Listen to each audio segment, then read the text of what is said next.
አመሰግናለሁ ቴዲ። ያው እንዳልከው ቴክኒካል ችግር ገጥሞን በፈለግነው መጠን መልእክቱ አልተላለፈም። የተወሰኑ ሚዲያዎች በእርግጥ ማስተላለፍ ችለዋል እና በዚህ አጋጣሚ እድሉን ተጠቅመን ትንሽ ባጭሩ መግለጹ ጠቃሚ ይመስለኛል እና ምንድነው ያው የውስጥ ድርጅታዊ ስራችንን የመስራት እንቅስቃሴ ውስጥ ነበር። እሱን የተወሰኑ ስራዎችን አጠናቀን ነው ወደ ይፋ የወጣ ነው። አንደኛ የአብሮነት ኢትዮጵያን የሚመራ ቦርድ 21 አባላት ያሉት ቦርድ አቋቁመናል። ቦርዱ ደግሞ ከራሱ ውስጥ 7 አባላት ያሉት የአብሮነት ኢትዮጵያን የዕለት ተዕለት የስራ እንቅስቃሴ የሚመራ የስራ አስፈጻሚ ኮሚቴ አቋቁሟል።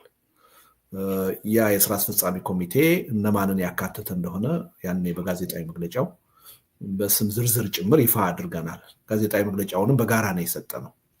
ይሄ አንዱ ረጅም ጊዜ ወስዶብን የሰራነው ስራ ነው።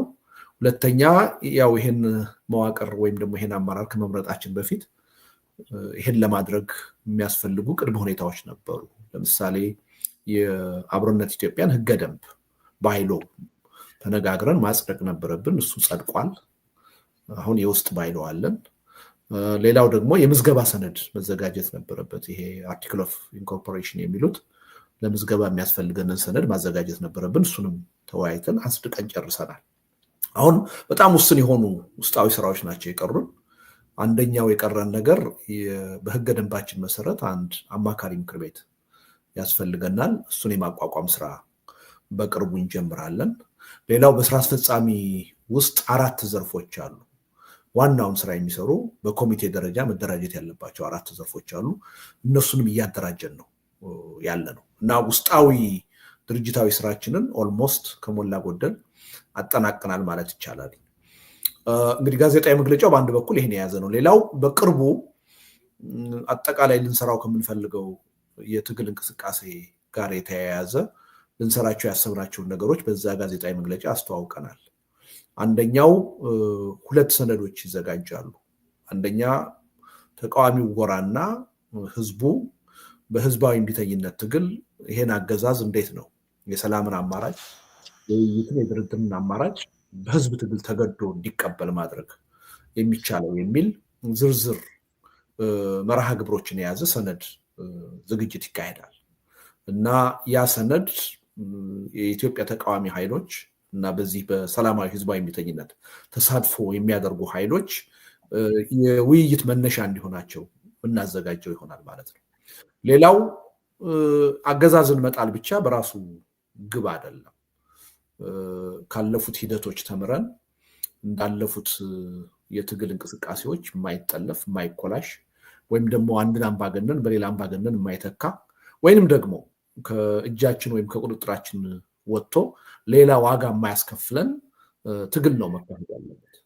ስለዚህ የወደፊት ውጤት አስቀድሞ ሊወስን የሚችል ከዚህ አገዛዝ ውድቀት በኋላ ምን አይነት የሽግግር ሂደት ነው ልናቋቁም የምንችለው የሚለውን በሰነድ ደረጃ የማዘጋጀት ፍላጎት ይዘን እሱንም እየሰራ ነው። ስለዚህ እነዚህ 2 ሰነዶች ከ2 ወር ባልበለጠ ጊዜ ረቂቁ አልቆ ባለድርሻ አካላት እንዲያገኟቸውና እንዲወያዩባቸውና የጋራ አጀንዳ እንዲሆኑ ጥረት እናደርጋለን ማለት ነው። ሌላው በቅርብ ጊዜ ያሰብነው ነገር ከዚህ ቀደም የአብሮነት ኢትዮጵያና ሪዮት ሚዲያ በትብብር አንድ ዙር የኢንተርኔት የተቃውሞ ትዕይንተ ህዝብ አዘጋጅተን ነበረ እና በከፍተኛ ደረጃ የህብረተሰቡን ስሜት ያነሳሳ ውጤታማ የሆነ መድረክ ነው ያ መድረክ የነበረው እና ተመሳሳይ አንድ ከዛ ደግሞ በላቀ ውጤት የላቀ ተሳትፎ ያለው አንድ ተመሳሳይ የኢንተርኔት የተቃውሞ ትዕይንተ ህዝብ ለማዘጋጀት አስበናል። ሁለተኛ ከዛው ጋር በተያያዘ መሬት ላይ ዋሽንግተን ዲሲ እና ለንደን በጣም ከፍተኛ የሚባል ምናልባት በታሪክ ለመጀመሪያ ጊዜ ኢትዮጵያውያን አሁን በተለይ ይሄ የ30 ዓመቱ ፖለቲካ ከተካሄደ በኋላ የብሔር ማንነት፣ የሃይማኖት ማንነት፣ ርዕዮተ ዓለም ሳይገድበን በጋራ ጉዳያችን የጋራ ተጨባጭ የሆኑ ሰፊ ሰላማዊ ሰልፎችን በዋሽንግተን ዲሲ እና በለንደን ለማካሄድ አስበን እና ግን ነገር የተነጋገርነው ምንድነው እነዚህን መርሃ ግብሮች ራሳችን ብቻችንን ከምናካሄድ ከሌሎች ተመሳሳይ ዓላማ ካላቸው አካላት ጋር ብናካሄዳቸው የበለጠ ውጤታማ ይሆናሉ ብለን በማሰብ 8 ስብስቦች ደብዳቤ ጽፈናል። ይሄ ጉዳይ የበለጠ ውጤታማ እንዲሆን፣ ትርጉም ያለው እንዲሆን እና የህዝቡን ሞራል የሚያነሳሳ እንዲሆን፣ አገዛዙንም የሚያስደነግጥ እንዲሆን እና በመጨረሻም ደግሞ ወደምንፈልገው ውጤታማ ህዝባዊ እምቢተኝነት እንቅስቃሴ የሚወስደን እንዲሆን በሚያስችል መልኩ እንዲዘጋጅ በጋራ ግብረ ኃይል አቋቁመን ብንሰራው ይሻላል ብለን ጥያቄ አቅርበናል። አሁን በጎ ምላሽ ከብዙዎቹ እያገኘን ነው እና በአጭር ጊዜ አንድ ግብረ ኃይል ተቋቁሞ ይሄ ስራ በተጨባጭ ይጀምራል ማለት ነው። እዚህ ላይ ነው ያለነው ቴዲ። እሺ አመሰግናለሁ። ያው በዚህ ውስጥ ሐሳቦቻችሁ ተገልጿል ብዬ ማሰብ ዛሬ ወደምናነሳቸው ተያያዥ ጉዳዮች እሻገራለሁኝ። አሁን እንግዲህ ሰሞኑን በመገናኛ ብዙሃን ያሉትን ሁኔታዎች አንድ ላይ ሰብሰብ አድርጌ ላቅርባቸውና ሕዝቅኤል በአንተ በኩል ያለውን አሰስመንት ታጋራናለህ። አሁን አገሪቱ ያለችበት ሁኔታና የህዝባዊ ተቃውሞ ምልክቶችን በተመለከተ ማለት ነው። በመጀመሪያ እንዲሁ መጠቀስ ያለበት አንድ በዛሬው ዕለት በቢቢሲ የወጣ የኢንቨስቲጌቲቭ ሪፖርት አለ፣ የምርመራ ዘገባ አለ። የአገዛዙ መከላከያ በአማራ ክልል ጦርነት በሚያካሄድበት ወቅት በሺዎች የሚቆጠሩ ሴቶችን እንዴት እንደደፈረ የሚያሳይ ዝርዝር የሆነ ሪፖርት ወጥቷል። እሱም አንድ ታሳቢ መደረግ ያለበት ነው። ሁለተኛ በተለያዩ ዩኒቨርሲቲዎች ተማሪዎች ተቃውሞ እያሰሙ ነው። በመምህራንና በሌሎች ሙያ ማህበራት በኩልም እንደዚሁ መሰል የተቃውሞ ነገሮች እየተስተዋሉ መሆኑን፣ በዚሁ ምክንያት አገዛዙ በእጅጉ መሸበሩን የሚያሳዩ ነገሮች እንመለከታለን። ወደኋላ ትንሽ አለፍ ብለን ከሄድን አሁንም መፍትሄ ያላገኘና ትልቅ አነጋጋሪ የሆነው በአርሲ የተፈጸመው ሃይማኖት ተኮር ጥቃት ነው። ያንን በተመለከተ በኦኤልኤ በኩል የተሰጠ መግለጫ አለ። እርሱም ይሄ አገዛዙ በህብረተሰቦች መካከል ቁርሾ ለማባባስ ሲል ያደረገው ነው የሚል መግለጫ አውጥቷል። በተጨማሪ በፋኖ በኩልም እንደዚሁ የህዝባዊ እምቢተኝነት ጥሪ ቀርቧል። ነጣጥለን እናያቸዋለን። እነዚህ ሁሉ አጠቃላይ ስዕል ለመስጠት ስል ነው እያነሳኋቸው ያለሁት። ኦኤንኤልኤፍም እንደዚሁ ትግል ለማካሄድ የሚያስችል ፍኖተ ካርታ አዘጋጅቻለሁ፣ በሌሎች ኃይላትን በኩል ትብብር እፈልጋለሁ የሚል ነገር ማውጣቱን ተመልክተናል። አሁን እነዚህን ሁሉ ደምረን ስናይ በአሁኑ ወቅት በኢትዮጵያ ውስጥ እየተካሄደ ያለውን ትግል በተመለከተ በተለይ የህዝብ ተቃውሞን አስመልክቶ የተለያዩ ካራክተራይዜሽንስ ስላሉ ነው ጥያቄውን የማነሳው ሕዝቅኤል። በአንድ በኩል በቃ የህዝባዊ ተቃውሞ ፈንድቷል፣ ስለዚህ የሚፈልገው አመራር ብቻ ነው የሚሉ አሉ። በሌሎች በኩል ደግሞ አይ ይሄ ምልክት ነው እንጂ እየታየ ያለው ነገር የተሟላ ተቃውሞ ስለመጀመሩ የሚያሳይ አይደለም ይላሉ። ያንተ እይታ ምንድን ነው እዚህ ላይ ሕዝቅኤል? መልካም አመሰግናለሁ። አስቀድመ እኔ እንድናገርም እድል ስለሰጠኸኝ እንግዲህ የፖለቲካ ሳይንቲስቶች ፖለቲካ ሳይንስ አለው እና ፖለቲካ ሳይንቲስቶች የሚናገሩት ነገር አለ። ህዝባዊ አመፅን ምን ይቀሰቅሳል? ምን አይነት ሁኔታዎች ናቸው ህዝባዊ አመፅ አብዮት እንዲነሳ የሚያደርጉ የሚሉት አብዛኞቹ መዋቅራዊ ምክንያቶች አሉ፣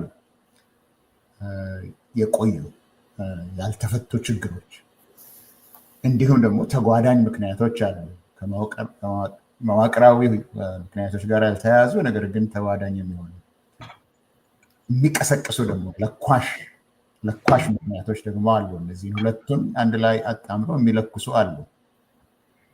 አሁን ምን እያየን ነው? እንግዲህ የመዋቅራዊ የምትላቸው በተለይ የኢኮኖሚ ችግር፣ የኑሮ ችግር፣ የህልውና ዋስትና ማጣት፣ እነዚህን የመሳሰሉ የሰውን ልጅ ኑሮ የሚያጎሳቁሉና ህይወትን የሚያሳጡ ግፎች በሚበዙበት ጊዜ እነዚህ መዋቅራዊ ናቸው። በየትኛውም አገር ውስጥ የሚነሱ ናቸው። ለአንድ እየደከመ ላለ እንዲያውም እየበሰበሰ ነው የሚሉት ፖለቲካል ሳይንቲስቶች ይሄ ዲኬይ ዲኮምፖዚሽን፣ በዛ ላይ ያለ አገዛዝ ይኖራል። ማንኛውም አገዛዝ እንደ ማንኛውም ሰው ይወለዳል፣ ያድጋል፣ ያረጃል፣ ይበሰብሳል።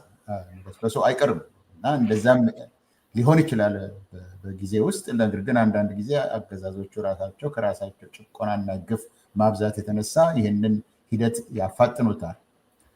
አሁን የጠቃቀስካቸው ነገሮች አሉ በኢትዮጵያ ውስጥ። አሁን የግፍ በኢትዮጵያ ውስጥ ግፍ ይሄ መንግስት ከመጣበት ጊዜም ይሁን ከዛ በላይም ከዛ በፊትም የነበረው ለውጥም ይህንን መንግስት ወደ ስልጣን እንዲያመጣ የተፈለገበት ምክንያት እነዚህ መዋቅራዊ ችግሮች አሉ። ኢኮኖሚው እያደገ ባለበት በኢህአዴግ ጊዜም እንኳን ለህዝብ የሚደርሰው ለህዝብ የሚተርፈው ትሩፋት እጅግ ጥቂት ስለሆነ አብዛኛው መኖር እያቃተው በገዛ ሀገሩ ሌላው ደግሞ በጥቂቱ ደግሞ እንዴት አይነት ኑሮ የሚኖርበት ሀገር ሁልጊዜም እንቢተኝነትን፣ አመፅን ይቀሰቅሳል። ይሄ የቆየ ነው ማለት ነው። በኢትዮጵያ ውስጥ ሳይመለስ የቆየ የኢኮኖሚ ችግር አለ፣ የፖለቲካ ውክልና ማጣት አለ፣ ባህላዊ ግፊት አለ። እነዚህ ነገሮች ሁሉ ሳይመለሱ የቆዩ በተለይም ደግሞ ከ2018 ጀምሮ ይመለሳል ተብሎ ተስፋ ተሰጥቶባቸው ጭራሽ ወደ ባሰ ሁኔታ ነው። እነዚህ ሶስቱ የኢኮኖሚ፣ የፖለቲካ ሪፕሬዘንቴሽን፣ የኤሊት ኤሊየኔሽን እነዚህ ሁሉ አሉ በኢትዮጵያ ውስጥ ሳይመለሱ የቆዩ ናቸው። ተጓዳኝ እንግዲህ የህዝብ ቁጣ ነው። ህዝብ ቁጣው እየጨመረ ይመጣል። እየጨመረ በመጣ ጊዜ ምናልባት ተስፋ በመቁረጥ ይሆናል። ጊዜው ሳይደርስ ሊሆን ይችላል። የሚያንቀሳቅሰው ላይኖር ይችላል። ተስፋ በማድረግ ሊሆን ይችላል። የቆየው ያ ቁጣ እየገነፈለ ይመጣል። አሁን የምናየው በኢትዮጵያ ውስጥ እያየን ያለ ነው ምንድን ነው ብለህ ስለጠየከኝ ነው። እንደሚንተከተክ ሽሮ ነው። ገና እንደጀመረ መጀመሪያ ላይ ቀስ እያለ ነው ተክ የሚለው። ከዛ በኋላ እየጨመረ ይሄዳል። አንድ ጊዜ ደግሞ እሳቱን ካላጠፋው በስተቀር ይፈነዳል።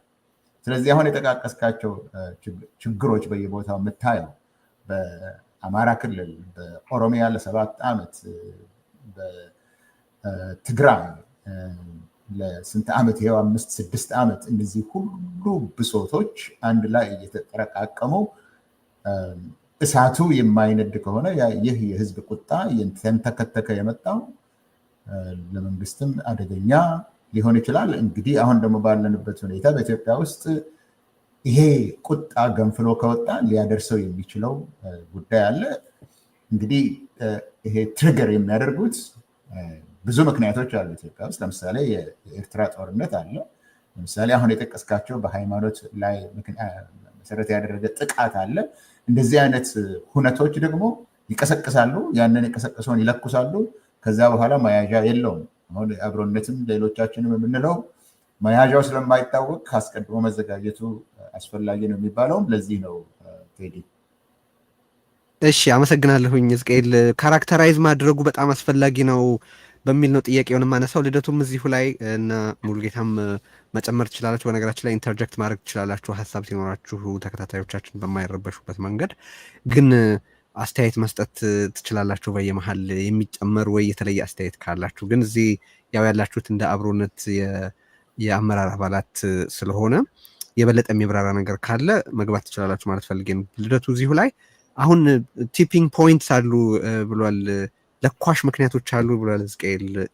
ያ ሆኗል ሊሆን ነው? እንዴት ነው አንተ እያየኸው ያለው? ምክንያቱም አንዱ የተቃውሞ እንቅስቃሴ ምክንያት ለምሳሌ ተማሪዎች 1 ዓመት ወደ ተለያዩ ቦታዎች ሄዳችሁ አገልግሎት መስጠት ግዴታ አለባችሁ የተባለው ፖሊሲ ነው ተቃውሞ ምክንያት ሆኖ እየቀረበ ያለው ለተማሪዎቹ። ግን በአንጻሩ ደግሞ ሌሎች በጣም አስከፊ መኖርን ከባድ የሚያደርጉ ሁኔታዎች አሉ።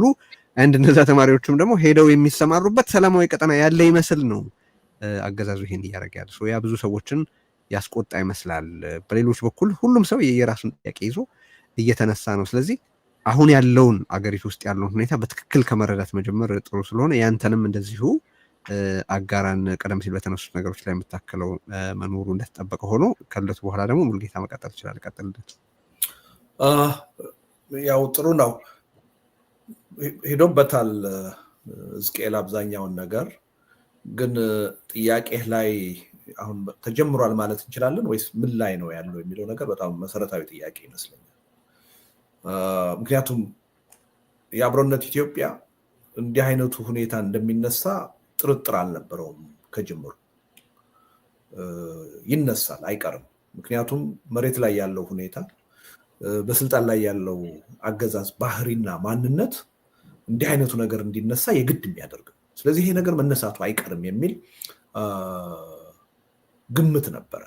ኦልሞስት ወደ የግድ ነው ግን እሱ ማለት ጭቆና መኖሩ ተቃውሞ ለመፈጠሩ ግዴታ ነው በኢትዮጵያ ተጨባጭ ሁኔታ በአንዳንድ አገሮች ላይሆን ይችላል ኤርትራ ላይ ላይሆን ይችላል ኪዩባ ላይ ላይሆን ይችላል ኢትዮጵያ ግን ብዙ ነገር መለማመድ ጀምረናል ብዙ ነገር መቅመስ ጀምረናል እንደዚህ አይነት እንቅስቃሴዎች በተለያዩ የታሪክ አጋጣሚዎች ተካሂደዋል እና ኢትዮጵያ ውስጥ አፈናን አጽንተህ መቀጠል የምትችልበት እድል የለም ኢትዮጵያ ከኤርትሪያ ሪያሊቲ በጣም የተለየች ነች ከኪዩባ ሪያሊቲ በጣም የተለየች ነች እና በኢትዮጵያ የግድ ነው የሚል እምነት ነው ያለኝ በኔ በኩል ስለዚህ ምንድነው የነበረን ጭንቀት ለምን ህብረተሰቡ አይነሳም የሚል አይደለም ወይ እንዴት ህዝባዊ ቢተኝነት ይቀጣጣላል የሚል አልነበር አይቀርም ይመጣል ሲመጣ ግን እንዴት ነው ማኔጀብል የሚሆነው የኢትዮጵያ ህዝብ በተለያየ ጊዜ የለውጥ አጋጣሚዎች አጋጥመውታል እንዲሁ ዝም ብሎ በአጋጣሚ የመጡ ሳይሆኑ በትግል በመስዋዕትነት የመጡ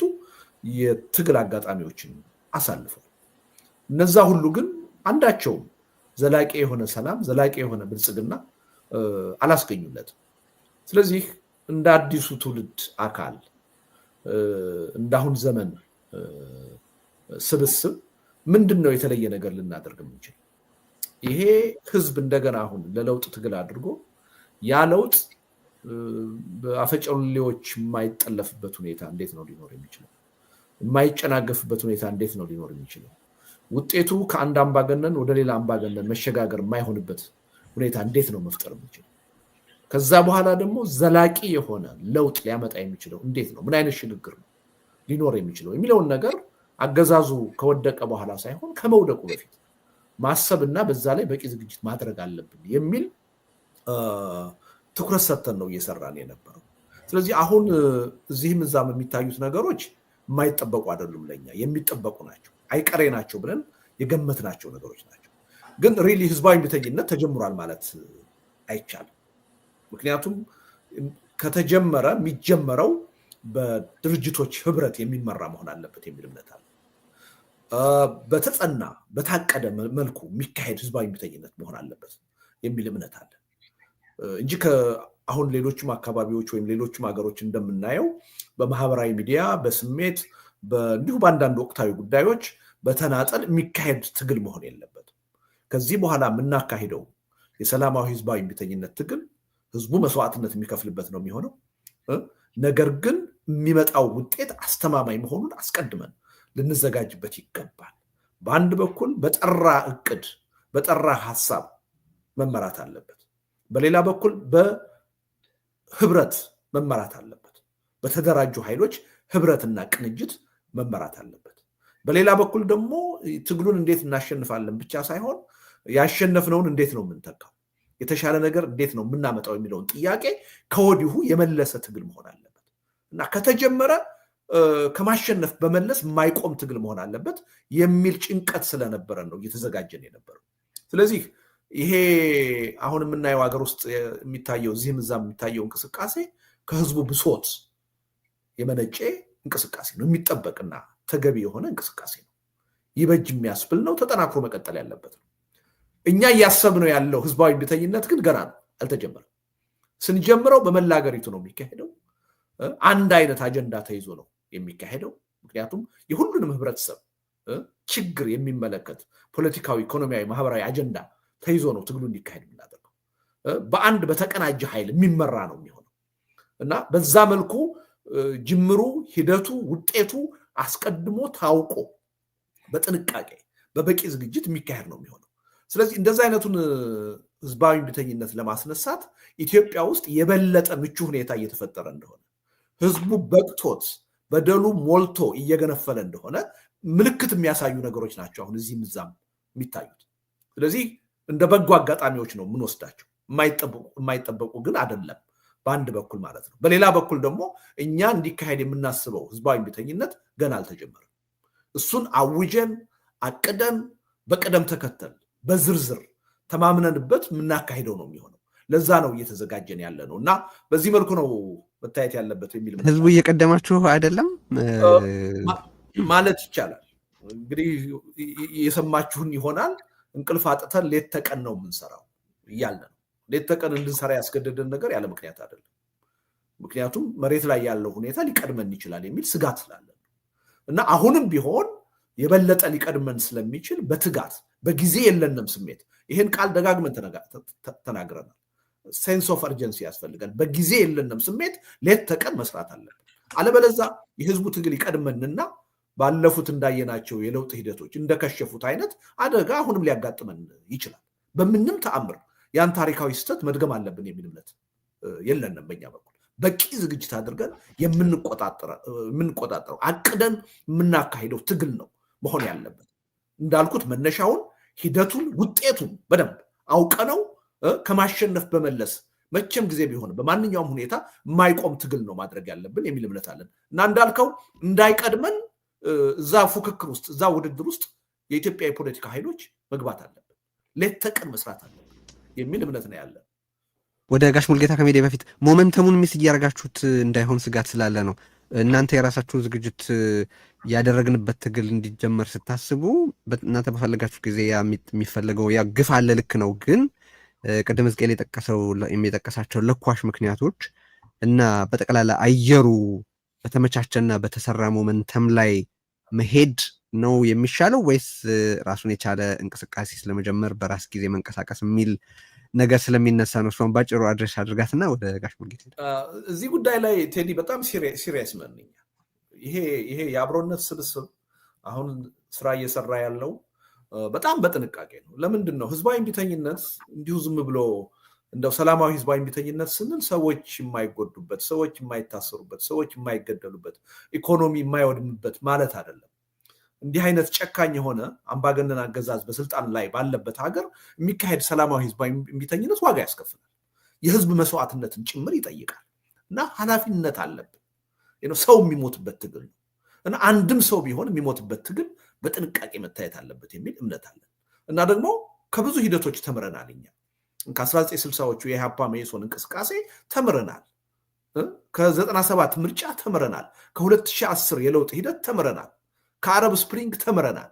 አሁን እንኳ በተለያዩ ሀገሮች ከሚካሄደው የጀንዚ ሙቭመንት እየተማርን ነው ያለን እና ሪሊ እኛ የምናካሄደው የሰላማዊ ህዝባዊ እምቢተኝነት ምናልባትም እስካሁን በዓለም ከተደረጉ የሰላማዊ ህዝባዊ እምቢተኝነቶች በተሻለ ሁኔታ ጥንቃቄ የተሞላበትና በቂ ዝግጅት የተደረገበት መሆን አለበት የሚል እምነት አለ። ስለዚህ ምንድን ነው ሞመንተም በጣም አስፈላጊ ነገር ነው ቴዲ። ግን እውነቱን ለመናገር በእኔ እምነት የዶክተር አብይ አህመድ አገዛዝ በስልጣን ላይ እስካለ ድረስ የሚያመልጡ ሞመንተም አለ ብዬ አላምንም። አለ ያድል። ግን ሪሊ ህብረተሰቡ ብሶቱ ገንፍሎ ወጥቶ በተናጠል መድረክ ላይ እየወጣ አደባባይ ላይ እየወጣ ለጥቃት እንዳይጋለጥ ኃላፊነት አለብን። ስለዚህ ከህብረተሰቡ ስሜትና ፍላጎት በላይ እኛ መፍጠን አለብን የሚል እምነት አለ።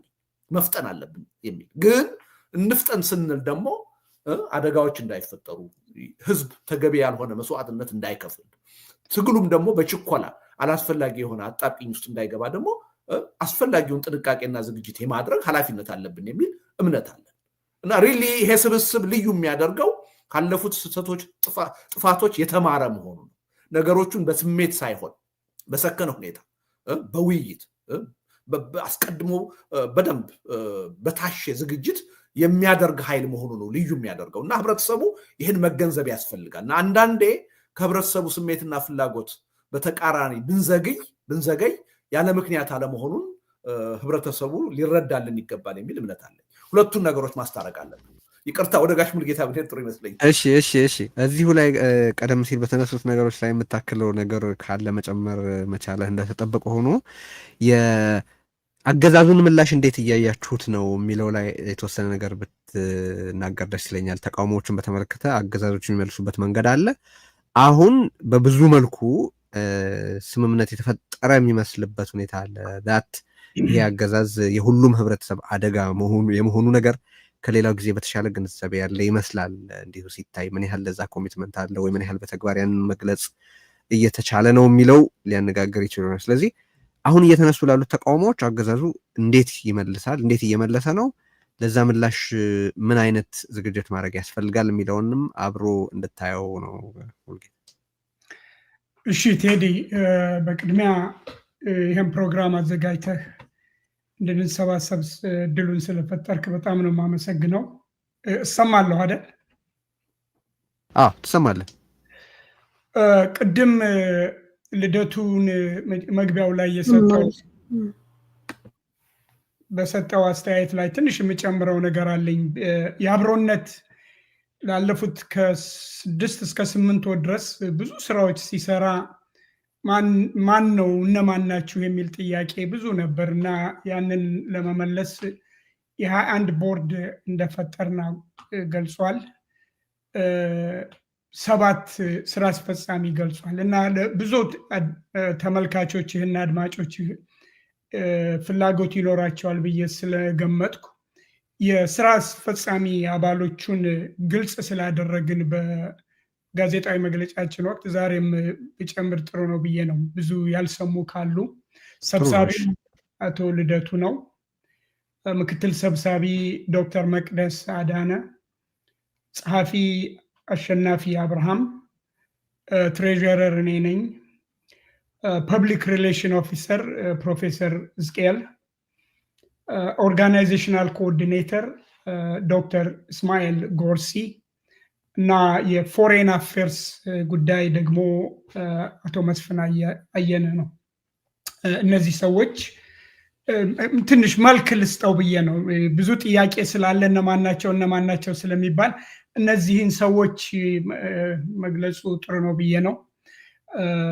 ከዛ በተረፈ አይነው ቢቢሲ ሰሞኑን የሰጠው ሪፖርት በተለይ በአማራ ክልል ውስጥ በብዙ ሺህ የሚቆጠሩ ሴቶች መደፈር እና ከፍተኛ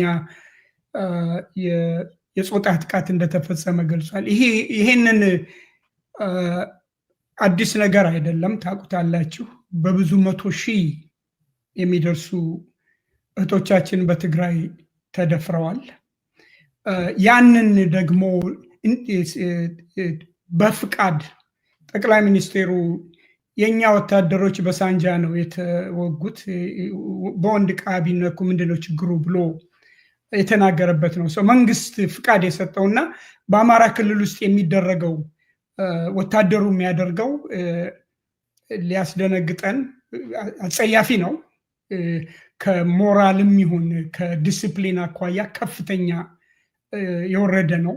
ግን ይሄ ሴም ወታደር ነው ትግራይ ውስጥ 500 ሺህ ህዝብ የጨረሰው። አሁን በኦሮሚያ በአማራ ክልል ውስጥ መጠነ ብዙ ህዝቦች እየጨረሰ ያለው። እንዳውም ብዙ ሰው ታስታውሱ እንደሆነ ትግራይ ውስጥ ጦርነቱ ሲጀመር የሰሜኑን እዛችንን አጠቁ ብሎ ነው የተጀመረው እና ሰሜኑ እዝ በዛ ወቅት ጻድቅ፣ ንጹህ፣ ምንም ክፉ ስራ የማይሰራ ተደርጎ ነበር የታየው።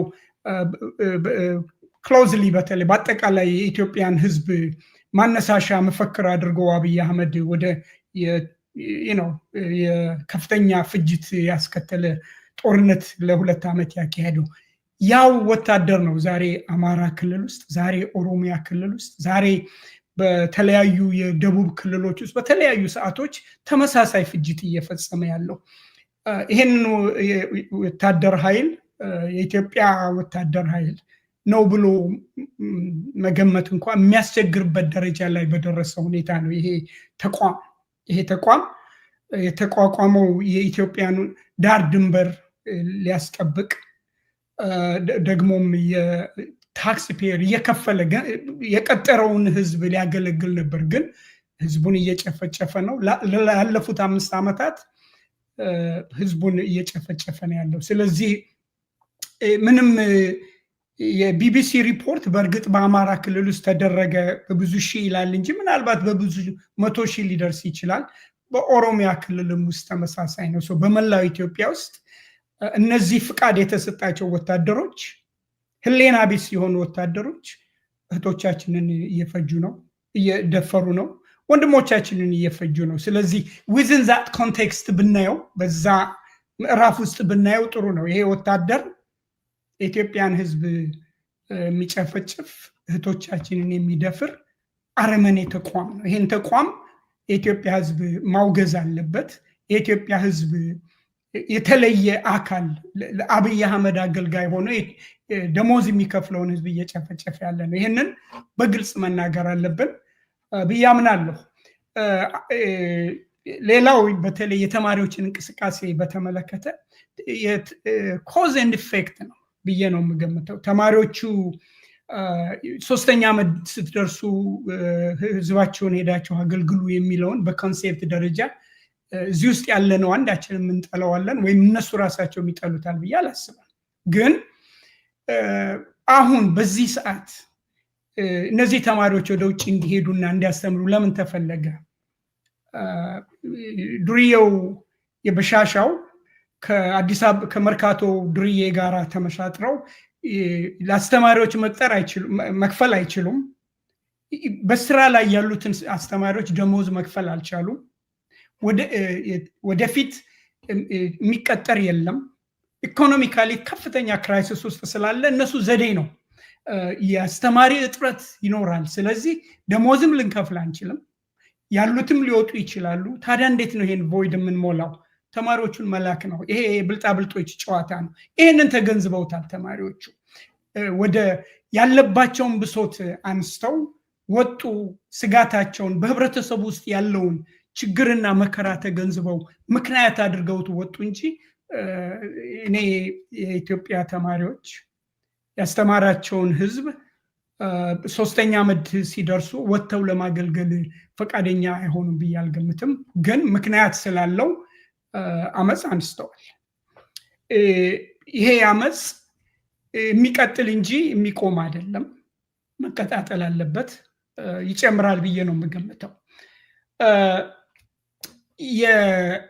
በእርግጥ የአብሮነት ተግባር ከዚህ በፊት ብዙ ጊዜ ልደቱም ሕዝቅኤልም ዘርዝረውታል። የአብሮነት ተግባር አሁን በተማሪዎቹ የተጀመረው እንቅስቃሴ እንደምናየው በሹፌሮች እንደዚሁ በዶክተሮችም እንደዚሁ እንቅስቃሴ አለ። እነዚህ እንቅስቃሴዎች ፍሬያማ የሆነ እንዲሆኑ የሚያደርግ ዝግጅት ለማድረግ የሚደረግ ጥረት ነው። ሁላችንም እንደምናውቀው የኢትዮጵያ ህዝብ ለውጥ ይፈልጋል፣ ለለውጥም ይሰዋል። በ1966 የኢትዮጵያ ተማሪዎች ከተራማጁ ህብረተሰብ ጋር ሆነው የንጉሱን ስርዓት ጥለዋል። ግን ባስከፊ በሆነ ሌላ የወታደራዊ ጨቋኝ ስርዓት ነው የተጠለፈው ለውጡ። በ83 የህወሓት አመራር የገባው ኢትዮጵያ ውስጥ የገባው ሬላቲቭሊ የተሻለም እንኳ ቢሆን ውሎ አድሮ የህዝቡን ፍላጎት አስፒሬሽን ወይም ምኞቱን የሚያሟላ የዲሞክራቲክ ስርዓት የገነባ ሳይሆን አልፎ ደግሞ 2010 ላይ ያንን ስርዓት የተቃወሙ የኦሮሞ ወጣቶች የቄሮ ሙቭመንት የምንለው የነሱን ሌጂቲሜትነት ያለው ትግል ያነሱ ተማሪዎች ወጣቶች በስርዓቱ ውስጥ በነበር የእርስ በርስ ቁርሾ በተያያዙ የኢህአዴግ ሰዎች ተጠልፎ ዛሬ አሁን ደግሞ የአብይ አህመድን ስርዓት ወልዶ እንዲህ አስከፊ ስርዓት ውስጥ ገብተናል። ሁሉም የሚያሳየው ለውጥ ህዝቡ ይፈልጋል፣ ግን የሚፈልገውንና ዘላቂ የሆነ ሰላም፣ ደህንነት፣ እድገት ሊያመጣ የሚችል ውጤት ያለው አመራር የማግኘት ወይም የመፍጠር ዝግጁነቱ ዝቅተኛ ነው። ስለዚህ ያ ነው የአብሮነት ተግባር። ተቃውሞ አለ ኢትዮጵያ ውስጥ በከፍተኛ ደረጃ ተቃውሞ አለ። እነዚህን ተቃውሞች ተቃዋሚ ኃይሎች ወደ አንድ ቦታ ሰብስበው የሚወያዩበት የሽግግር ስርዓት ዳግም ተመልሰን እነዚህ 3 ጊዜ የወደቁ የለውጥ ሂደቶች ውስጥ ተመሳሳይ ውጤት የማያመጣ የሽግግር ሂደት ውስጥ ሊያስገባ የሚችል ጥረት ነው አብሮነት የሚያደርገው። ይሄን በደንብ ማስገንዘብ እፈልጋለሁ። በአጭሩ ደግሞ አገዛዙ እየሰጠ ያለውን ምላሽ በተመለከተ አስተያየት ብትሰጥና ከዛ ወደ ሌሎች ተወያዮች እሄዳለሁ። አሁን ያሉትን ተቃውሞች በተመለከተ የምትጠብቀው ምላሽ፣ አሁን እየሰጣቸው ያሉትን ምላሽ በተመለከተ ያለህ አስተያየት ምንድን ነው የሚለው? አገዛዙ እንቅስቃሴው በጨመረ ቁጥር ያው እንቅስቃሴውን ለማፈን ኃይል የመጠቀምና በኃይል ከፍተኛ ጉዳት የአካልና የመንፈስ ጉዳት ሊያደርስ የሚችሉ ጥቃቶች ሊያደርስ እንደሚችል እጠብቃለሁ። ግን ይሄ እነዚህ ነገሮች የተጠበቁ ሆነው ለዘላቂ ድል ህዝቡም ሆነ ተማሪዎቹም ሆነ ሹፌሮቹም ሆነ ዶክተሮቹም ሆነ መዘጋጀት አለባቸው። ስርዓቱ ከዚህ በፊት ከነበሩት የከፋ ፍጅት ሊያካሄድ ይችላል የሚል ስጋት አለኝ።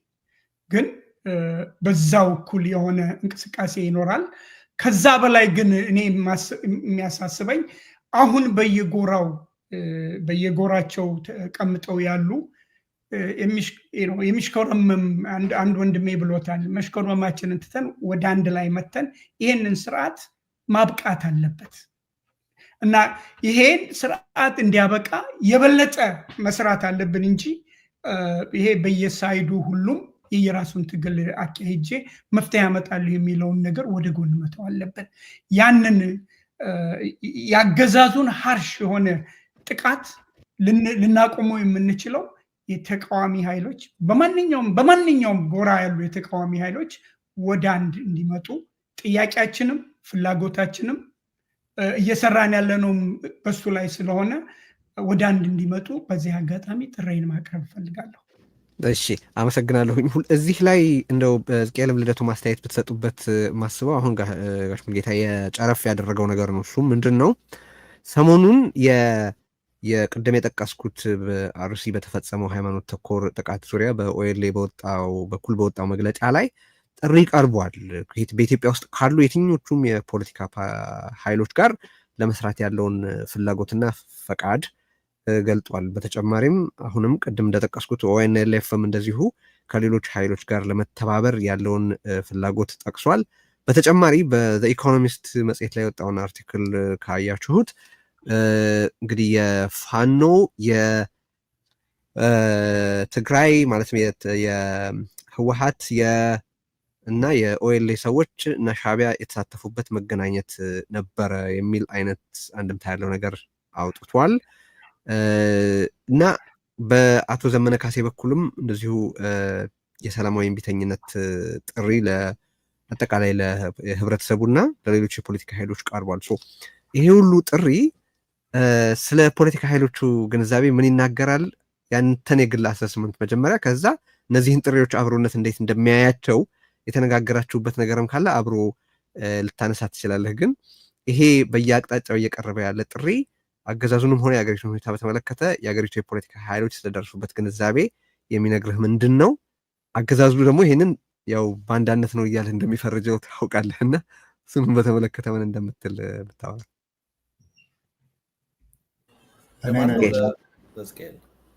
ዝቅኤል ብዙ ነገሮች ናቸው የተነሱት እና ብዙ ነገሮች ተነስተዋል። ለማያያዝ ልሞክር በበኩሌ በተቻለኝ መጠን ጥሪዎቹን ነው አንድ ላይ የሰበሰብኳቸው እና በኦኤንኤልኤፍ በኩል በኦኤልኤ በኩል በፋኖ ኃይሎች በኩል የትብብር ጥያቄ ጥሪዎች ተደርገዋል። በኢኮኖሚስት ላይ ደግሞ እንደዚሁ መተባበር ሱዳን ላይ እንደነበር የጋራ ፕላኒንግ እንደነበር የተጠቀሰ ነገር አለ። ሁሉም የትብብር ጥሪዎችና ትብብር ለመኖሩ አመላካች ዘገባዎች ስለሆኑ አንድ ላይ ያመጣኋቸው። እነዚህን አስመልክቶ ነው አስተያየት እንድትሰጥ የፈለኩት። መልካም። እነሱ እንግዲህ የታጠቁ ኃይሎች ናቸው። የታጠቁ ኃይሎች ሱዳን ላይ ተገናኝተው አንደኛ እርስ በርሳችን አንታኮስም፣ አንድ ጠላት እያለን እርስ በርሳችን እኛ የጎንዮሽ ጦርነት አናደርግም ከዚህ በፊትም ብለዋል። ከዚህ በፊትም በመግለጫ ተናግረዋል። ከፋኖ ውስጥ አሁን ዘመነ ተናገረ እንጂ አስቀድሞ ምሬ ወዳጆም እኛ ከህዝብ ጋር ጦርነት የለንም፣ ከሌሎቹ ጋር ግን ተስማምተን ሀገራችንን ተሻሽለን እንኖርበታለን የሚለው የቆየ ነው። አሁን እንግዲህ አንተ ያልከው በኢኮኖሚስትን ዘገበው የተባለው ከዛ በፊትም ሌሎችም እንደ ኢኮኖሚስት ተሰሚነት የሌላቸውም የዘገቡት ሚዲያዎች የሰማነው አለ። ይሄ በትጥቅ ትግል ላይ ያሉት ያደረጉት አንድነት ነው። አንደኛ ጎንዮሽ አናደርግም፣ ትኩረታችን በአገዛዙ ላይ ነው የሚል ነው። ትብብር ያልከው ጥሪ ወደ ሌላ ጠሩ ህዝባዊ አመፅ ጠሩ እንዳለው ከራሳቸው ትግል ውጭ እየተካሄደ ላለው ነገር ነው ጥሪ ያደረጉት። አሁን ይሄ የሚያሳይ በአጠቃላይ የሚያሳይ የትጥቅ ትግል እያደረጉ ያሉትን እየተባበሩ የትጥቅ ትግል አያዋጣም ብለው የሚያስቡ የፖለቲካ ፓርቲዎችም እየተቀራረቡ በአንድነት መግለጫ እየሰጡ አገር ውስጥ ያሉትን ማለት ነው ሀገር ውስጥ ያሉት በአንድነት መግለጫ እየሰጡ በምርጫ ጉዳይ ላይ በህዝብ ጥቃት ላይ አብረው እየተቀራረቡ እየተናገሩ ነው። ሌሎች ደግሞ በኢትዮጵያ ውስጥ ሊሰራ የማይችል ነገር አለ። አሁን ቅድም ልደቱ የተናገረው ከመንግስት መውደቅ በኋላስ ምን ይሆናል በሚለው ጉዳይ ላይ አስቀድሞ መሰራት ያለበት የሚባለው ምሁራዊ ጥረትን የሚፈልገው ነገር ደግሞ አገር ውስጥ ማድረግ ስለማይችል ከሀገር ውጭ ነው የሚደረገው። እሱ ደግሞ ይሄው በውጭ እየተደረገ ነው። ዋናው ነገር በሁሉም ቦታ በሶስቱም የትግል አውድ ላይ ካየኸው አንድ እንሁን፣ አንነጣጠል፣ መፈረካከሱ ለአገዛዙ ካልሆነ በስተቀር ለእኛ አይጠቅምም የሚለው እንቅስቃሴ ነው። ይሄኛውን እኔ እንደዛ ነው የማየው። የኦሮሞ ነፃነት ሰራዊትም ፋኖም የተለያዩ ፋኖ የትግራይም አንድ ላይ የመጡት በትጥቅ ትግል ለመታገል የሚፈልጉት አንድ ላይ መጡ ነው። ዞሮ ዞሮ በእነዚህ ሶስቱ አውድ ላይ የተመለከትክ እንደሆነ አንድ ላይ መሆን አለብን፣ አብረን መስራት አለብን። ትግላችንም አንድ ላይ ወደፊት የምንደርስበትና የምንፈልገውም ነገር አንድ ላይ ነው የሚለው ነገር ነው። ስለዚህ በሱ አያየ ቅድም ያነሳው ጥያቄ አለ። አገር ውስጥ ያለው እናንተን ቀድሞ አልሄደም እንደ ያልከው ነገር እዛ ላይ ለመነጋገር የፈለግኩት ግዴታ ነው ወይ ይሄ የገነፈለ ያለው ነገር ግዴታ ነው ወይ ወደ ህዝባዊ እምቢተኝነትና አመፅ ያመራል ላልከው፣ አሁን ይሄ የፖለቲካ ጉዳይ አይደለም። እዚህ ላይ ሙሉጌታ ከኔ የበለጠ ያውቃል ኢንጂነር ስለሆነ። ይሄ የፊዚክስ ጉዳይ ነው። የተወጠረ ነገር ሁሉ ካላረገብከው በስተቀር ይበጠሳል። እንደዛ ነው የሚመስለው። የተነፋ ነገር ሁሉ ካላስተነፈስከው በስተቀር በቀጥታ ይፈነዳል። አብዮቱ ፈነዳ ነው አይደለም የሚባለው። ስላልተነፈሰ በኢትዮጵያ ውስጥ ስላላስተነፈስከው ሪፎርም ስላልተደረገ ፈነዳ። ይሄ የማይቀር ነገር ነው የሚባልበት ነገር በታሪክም በፖለቲካል ቲዮሪም ያለ ነገር ነው። እንዲያውም ከፖለቲካ ውጭም ፊዚክስ ነው ያልኩ አለ። ይሄ ግን ህግ አይደለም፣ ህግ አይደለም። ይሄንን አውቆም አመራር የሚሰጡ ሰዎች ማየት አለባቸው። አሁን ለምሳሌ ያለንበት ሁኔታ ምንድን ነው፣ በዓለም ላይ ያለው ሁኔታ ምንድን ነው ብለህ ከታሪክ ጋር አያይዘህ ካየኸው 1968 ዓመተ ምህረት በፈረንጅ አቆጣጠር በኢትዮጵያ ውስጥ የተማሪ እንቅስቃሴ በሰፊው በኢትዮጵያ ውስጥ በሚነሳበት ጊዜ በአፍሪካ ሁሉ እንደሱ ነበር። በአረብ ሀገሮችም እንደዚሁ ነበር፣ በአውሮፓም እንደዚሁ ነበር፣ በአሜሪካም እንደዚሁ ነበር በዛው ዓመት። አሁን ከዛ በኋላ በ2010 አካባቢ በአውሮፓ አቆጣጠር የአረብ ስፕሪንግ የምንለው የቀለም አብዮቶች የምንላቸው ተመሳሳይ ነገሮች በአንድ ላይ በዓለም ላይ ይደረጉ ነበር። አሁን ያለው ሁኔታ የጀንዚ የሚሉት በጣም አጭር፣ በጣም ፈጣን እና ድንገተኛ የሆነ የወጣቶች መነሳት አለ፣ መንግስትን ይገረስሳል። እነዚህ አሁን ያለንበት ነው። አሁን ፖለቲካል ቲዮሪስቶች የሚሉት ከኤጅ ኦፍ ፕሮቴስት ወደ ኤጅ ኦፍ ራይትስ እየሄድን ነው። ከዚህ በፊት የነበረው ኢትስ አን ኤጅ ኦፍ ፕሮቴስት በኦሮሚያ እና በኢትዮጵያ ውስጥ በኦሮሚያ የተጀመረው ከነዚህ ዓለም ላይ ሲደረጉ ከነበሮች ጋር የተያያዘ ነገር ነው። ይህንን ማስተዋልና ለትግሉ የሚመቸውን ነገር ማድረግ ያስፈልጋል። ስለዚህ አሁን አገር ውስጥ እየተቀሰቀሰ የነበረው ትናንት አይደለም፣ በነገራችን ላይ በተማሪዎች ብቻ አይደለም። ከዚህ በፊት በጤና ሰራተኞች፣ በሐኪሞች ጀምሮ ነበር፣ መምህራን፣ የህግ ሰዎች። አሁን ደግሞ ተማሪዎች ሌላ ጉዳይ አንስተው እዚህ ናሽናል ሰርቪስ እናድርግ የሚባለው ትሪገር ይሁን እንጂ እሱ ለኳሹ ይሁን እንጂ እነሱም የህብረተሰቡ ክፍሎች ናቸው። ቅድም የጠቃቀስኳቸው የኢኮኖሚ ችግሮች፣ የጦርነት ማባባሻዎች፣ እነዚህ ሁሉ እነሱንም የሚነካኩ ነገሮች ናቸው። ሶስተኛ የጠየቀው ጥያቄ አለ፣ ስለ መንግስት ምን ለማድረግ ይፈልጋል፣ ምላሹ እንዴት ነው ላልከው፣ በአሁኑ ሰዓት ለተነሳው ካሉ ነገሮች አሁን እጅግ እያስፈራቸው ያለው የአገዛዙን እጅግ እያስፈራቸው ያለው ሌላውን ሁሉ እንደቁሳለን፣ የፖለቲካ ፓርቲዎችን እስር ቤት እንከታለን፣ በእጃችን ላይ ነው ያሉት። ህዝብ ግን በአመፅ ከተነሳ፣ እንቢተኝነቱ ከተነሳ ምን እናደርጋለን የሚለው ነገር ሁለት ልብ አድርጓቸዋል። የመንግስትን ምን እናደርገው ብለው ሁለት ልብ አድርጓቸዋል። ምንድነው ሁለት ልብ ማለት? አንደኛ እንምታው እንደቁሰው ያደረግነው እንደሆነ ይባባሳል ወይስ ይሞታል? ይሄ በየቦታው እየተደረገ ያለ ስለሆነ የቀረ የህዝብ ክፍል የለም። ወታደሩ ውስጥ ሁሉ እናያለን። የወታደር አዛዦችም እንዲሁ ይናገራሉ። ጦርነቱ ካልበቃ ያሉ ጀነራሎች ሲናገሩ ብዙ ጊዜ ሰምተናል። የተማረኩ ወታደሮች ሲነግሩን ሰምተናል። ተማርከው በኦላ በፋኖ ውስጥ ያለውን ስሜት ይነግሩናል። ገበሬዎችና አርሶ አደሮችን ሌሎችን ሁሉ እንሰማለን። እነዚህ እየተነገሩ በሁሉ ቦታ ነው። ይሄ አንዴ ከገነፈለ ፍርሃቱን አምጥቶባቸዋል። ስለዚህ ምን እናድርገው? እንደቁሰው፣ ከደቆስነው ደግሞ ይባባሳል የሚል አለ። በሌላ በኩል ደግሞ እንታገሰው ይላሉ። ከታገስነው ደግሞ ጭራሽ ሊብስብንና ጭንቅላታችን ላይ ሊወጣ ይችላል የሚል ፍርሃቻ ውስጥ ነው። መሄዳው ምን እንደሚያደርጉ ግራ እየገባቸው ነው። ስለዚህ ለምሳሌ አሁን የመምህራንና የጤና ሰራተኞች በተነሳ ጊዜ ደሞዝ እንጨምራለን ነው ያሉት። ይሄ የመጀመሪያው ምላሻቸው ነው። ገንዘቡ ግን ስለሌለ የሚሰጡት ገንዘብ ስለሌለ አሁን እንኳንስ ደሞዝ ለመጨመር ያለውንም ደሞዝ ለመክፈል ስላልቻሉ የሚጫወቱት ካርድ እንኳን እየጠፋባቸው ነው። አበዛሁት እንጂ በዚህ ጉዳይ ላይ አበዛሁበት እንጂ ይሄንን ነገር ለመመለስ የሚችልበት ደረጃ ላይ አይደለም አሁን መንግስት ያለውን በኢትዮጵያ ውስጥ ያለውን ችግር ለመመለስ የሚችልበት ደረጃ ላይ አይደለም። ሁለት ትልልቅ ጥያቄዎች አሉ። ሌሎችን ከስር መደርደር እንችላለን። ሁለት ትልልቅ የኢትዮጵያ ህዝብ ጥያቄ የኢኮኖሚ ጥያቄ ነው።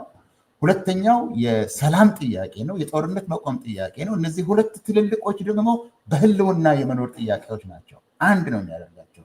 በህልውና የመኖር ከፍተኛ ጥያቄ በኢትዮጵያ ሁሉ በህብረተሰብ ክፍሎች ሁሉ ነው ያለው።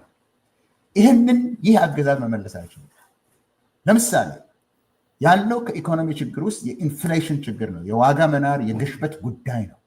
ያ ደግሞ የመጣው ከጦርነት ብዛት፣ በጦርነት ምክንያት የወጣው ገንዘብ፣ በእነዚህ ብልጭልጭ እንትኖች ላይ የፈሰሰው ገንዘብ ብሩን አበዛው በገበያ ላይ። ያ ጦርነት ደግሞ እቃዎች እንዳይመረሱ አደረገ። ስለዚህ ኢንፍሌሽኑ ሰማይ ወጣ። ኢንፍሌሽኑ የሚታየው በብር ምንዛሬ ላይ የሚታየው ብሩ በዝቶ የሚገዛ ነገር ስለጠፋ ሰማይ ላይ ወጣ። አሁን መልስ እንሰጣለን ባሉበት ላይ ደሞዝ እንጨምራለን አሉ። በበዛ ብር ላይ ብር ብትጨምር መልስ አይሆንም፣ ጭራሽ የባሰበት ነው የሚሄደው። ስለዚህ ይህንን ለመመለስ ስለማይችል በፕሮፓጋንዳ ጠቅላይ ሚኒስትሩ ራሱ የመጣ በ4 ቀን አከታታይ ሚራክል ነው የሆነባቸው እያለ በፐብሊክ ሪሌሽንስ በመሬት ላይ ያለውን ነገር በመካድ በፐብሊክ ሪሌሽንስ ሊያሸንፍ ነው የሚሞክረው። ሁለተኛው ይህንን የሰላም ጥያቄ ለመመለስ አይችልም፣ ካላጋጨ በስተቀር ሊኖር አይችልም። አሁን ትናንትና ምን ሊያደርግ ነው? ወደ ከሚሴ ሄደው አያውቅም። ከሚሴ ግን ሄደው ተከልክዬ ነው የኖርኩት ነው ያለው። አረጋ ከበደ ስለፈቀደልኝ ነው እንጂ የመጣሁት እስካሁን ድረስ ከሚሴ መምጣት አልቻልኩም ነበር ብሎ ይናገራል። ማነው የከለከለው? እስቲ እንዳይሄድ ከሚሴ የፈለገበት ቦታ እንዳይሄድ ምንድን ነው የከለከለው? የሄደበት ምክንያት ማጋጨት ምክንያቱ ስለሆነ ከሚሴ ላይ ሄዶ ደግሞ አማራንና ኦሮሞን ለማጋጨት የሄደበት ነው። ይሄ ደግሞ አያዋጣም። ጦርነትን ማብዛት አያዋጣም። ጦርነት ለማብዛት ነው የሚፈለገው።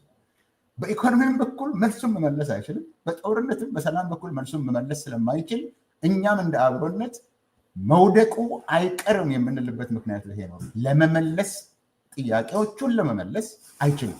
ምክንያቱም ጥያቄዎችን ለመመለስ የሚሞክርባቸው መልሶች ሁሉ ራሱን እያንኮታኮቱ ስለሚሄዱ ነው ማለቴ ነው። ስለዚህ ይሄ መንግስት አይችልም። በዚህም በዛም ነገር መውደቁ ያረጀ መንግስት ይሄ ዲኬ የሚያደርግ መሄዱ አይቀርም። ነገር ግን ያለንበትን ሁኔታ አውቀን አስቀድመን መነጋገር ይቻላል። እንዲያውም አመፆቹ የተነሱት ቴዲ መልስ ለመስጠት ከሆነ ውጭ ሀገር እኮ ይሄው ሰዎች አንድ ላይ እየመጡ ነው፣ ለካስ አንድ ላይ መምጣትም አለ። ስለዚህ አመፁ በዛ ምክንያትም ተቀስቅሶ ሊሆን ይችላል። በጣም የተነሳበት ቦታ ላይ ከተመለስኩኝ እናንተን ቀድሟቸው ሄደዋል ያልከው እንዴ አመፁ ራሱ በዛ ምክንያት ሊሆን ይችላል። ይሄ ልንመልሰው የምንችለው አይደለም። ነገር ግን ተመጋግቦ መሄድ የሚችል ነገር ነው ልልህ ነው። እሺ፣ እዚሁ ላይ ልደቱ እንድታክልበት ነው። አሁን እየተካሄዱ ያሉትንም ጥሪዎች በተመለከተ በእናንተ በኩል ያለውን እይታ ማለት ነው። ግን በጣም ኢንትረስቲንግ ፖይንት አነስቷል ሕዝቅኤል። አሁን ከሚሴ ሄደ በሁለቱ ህብረተሰቦች መካከል ግጭት ሊፈጠር እየሞከረ እንዳለ ከእስካሁኑ አሰራሩ፣ አስተሳሰቡ፣ ባህሪው፣ ፖሊሲው በመነሳት መጠራጠር የሚቻል ነገር አይደለም። ጎንደር ሄዶ እኛ እኮ ልማት እንዳንሰራ እኮ እዚህ ልማት መሰራቱን የሚቃወሙ እኮ አሉ ብሎ በአማራ ክልል ውስጥ ውዝን ችግር ለመፍጠር እንዴት እንደሞከረ የተመለከትነው ነው። በአማራና ትግራይ መካከል ሊያባበሰው ብዙ የለፋለትን ግጭት ለመፍጠር የግዛት ጥያቄን እንዴት አድርጎ ለማግለብለብ እየሞከረ እንዳለ እየተመለከትን ነው። በኦሮሚያ ውስጥ ደግሞ መንግስቱ የአንድ ህብረተሰብ መንግስት እንደሆነ ለማስመሰል የሚያደርጋቸው ሙከራዎች አሉ። እነዚህ ሁሉ የአገዛዙ ምላሽ አካል ስለሆኑ በትግል መሪዎችና በትግል ተካፋዮች ዘንድ በአገዛዙ ዘንድ ሊመጡ የሚችሉትን ምላሾች አስመልክቶ ምን ጥበቃ ሊደረግ እንደሚገባ ማሰብ በጣም አስፈላጊ ስለሆነ ነው ጥያቄ የሆነ የማነሳው። የትብብር ጥሪውን በተመለከተ ያሉትን ጥሪዎች በተመለከተ አስተያየት ከሰጠ በኋላ ይህንንም እንድታነሳው ነው። ቀጥል። ጥሩ መሰረታዊ ነገሮች ናቸው ቴዲ የተነሱት ነገሮች። በዚህ ረገድ ተቀራራቢ አስተሳሰብ ላይ መድረስ ያስፈልጋል እና አሁን ጥሪዎቹ ያልካቸው በጣም መሰረታዊ የሆነ ለውጥ እየመጣ ነው ኢትዮጵያ ውስጥ። እዚህ ቀደምም በተለያዩ መድረኮች ገልጸናል እና አሁን ደክመን አልቀረንም። ህብረተሰቡ እያዳመጠን ነው እና ተገቢ የሆነ ተጨባጭ የሆነ መልስ እየሰጠ ነው የሚል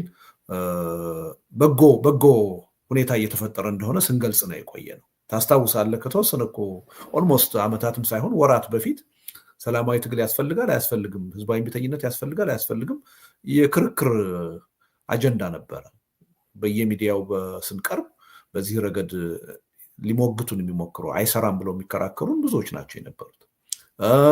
አገር ቤት ያሉ በሰላማዊ በህጋዊ መንገድ እንቅስቃሴ የሚያደርጉ ፓርቲዎች ጦርነት ይቁም ብለው ሰላማዊ ሰልፍ ለማድረግ ሲዘጋጁ ተቃውሞ ይገጥማቸው የነበረው ከአገዛዙ ብቻ ነበር።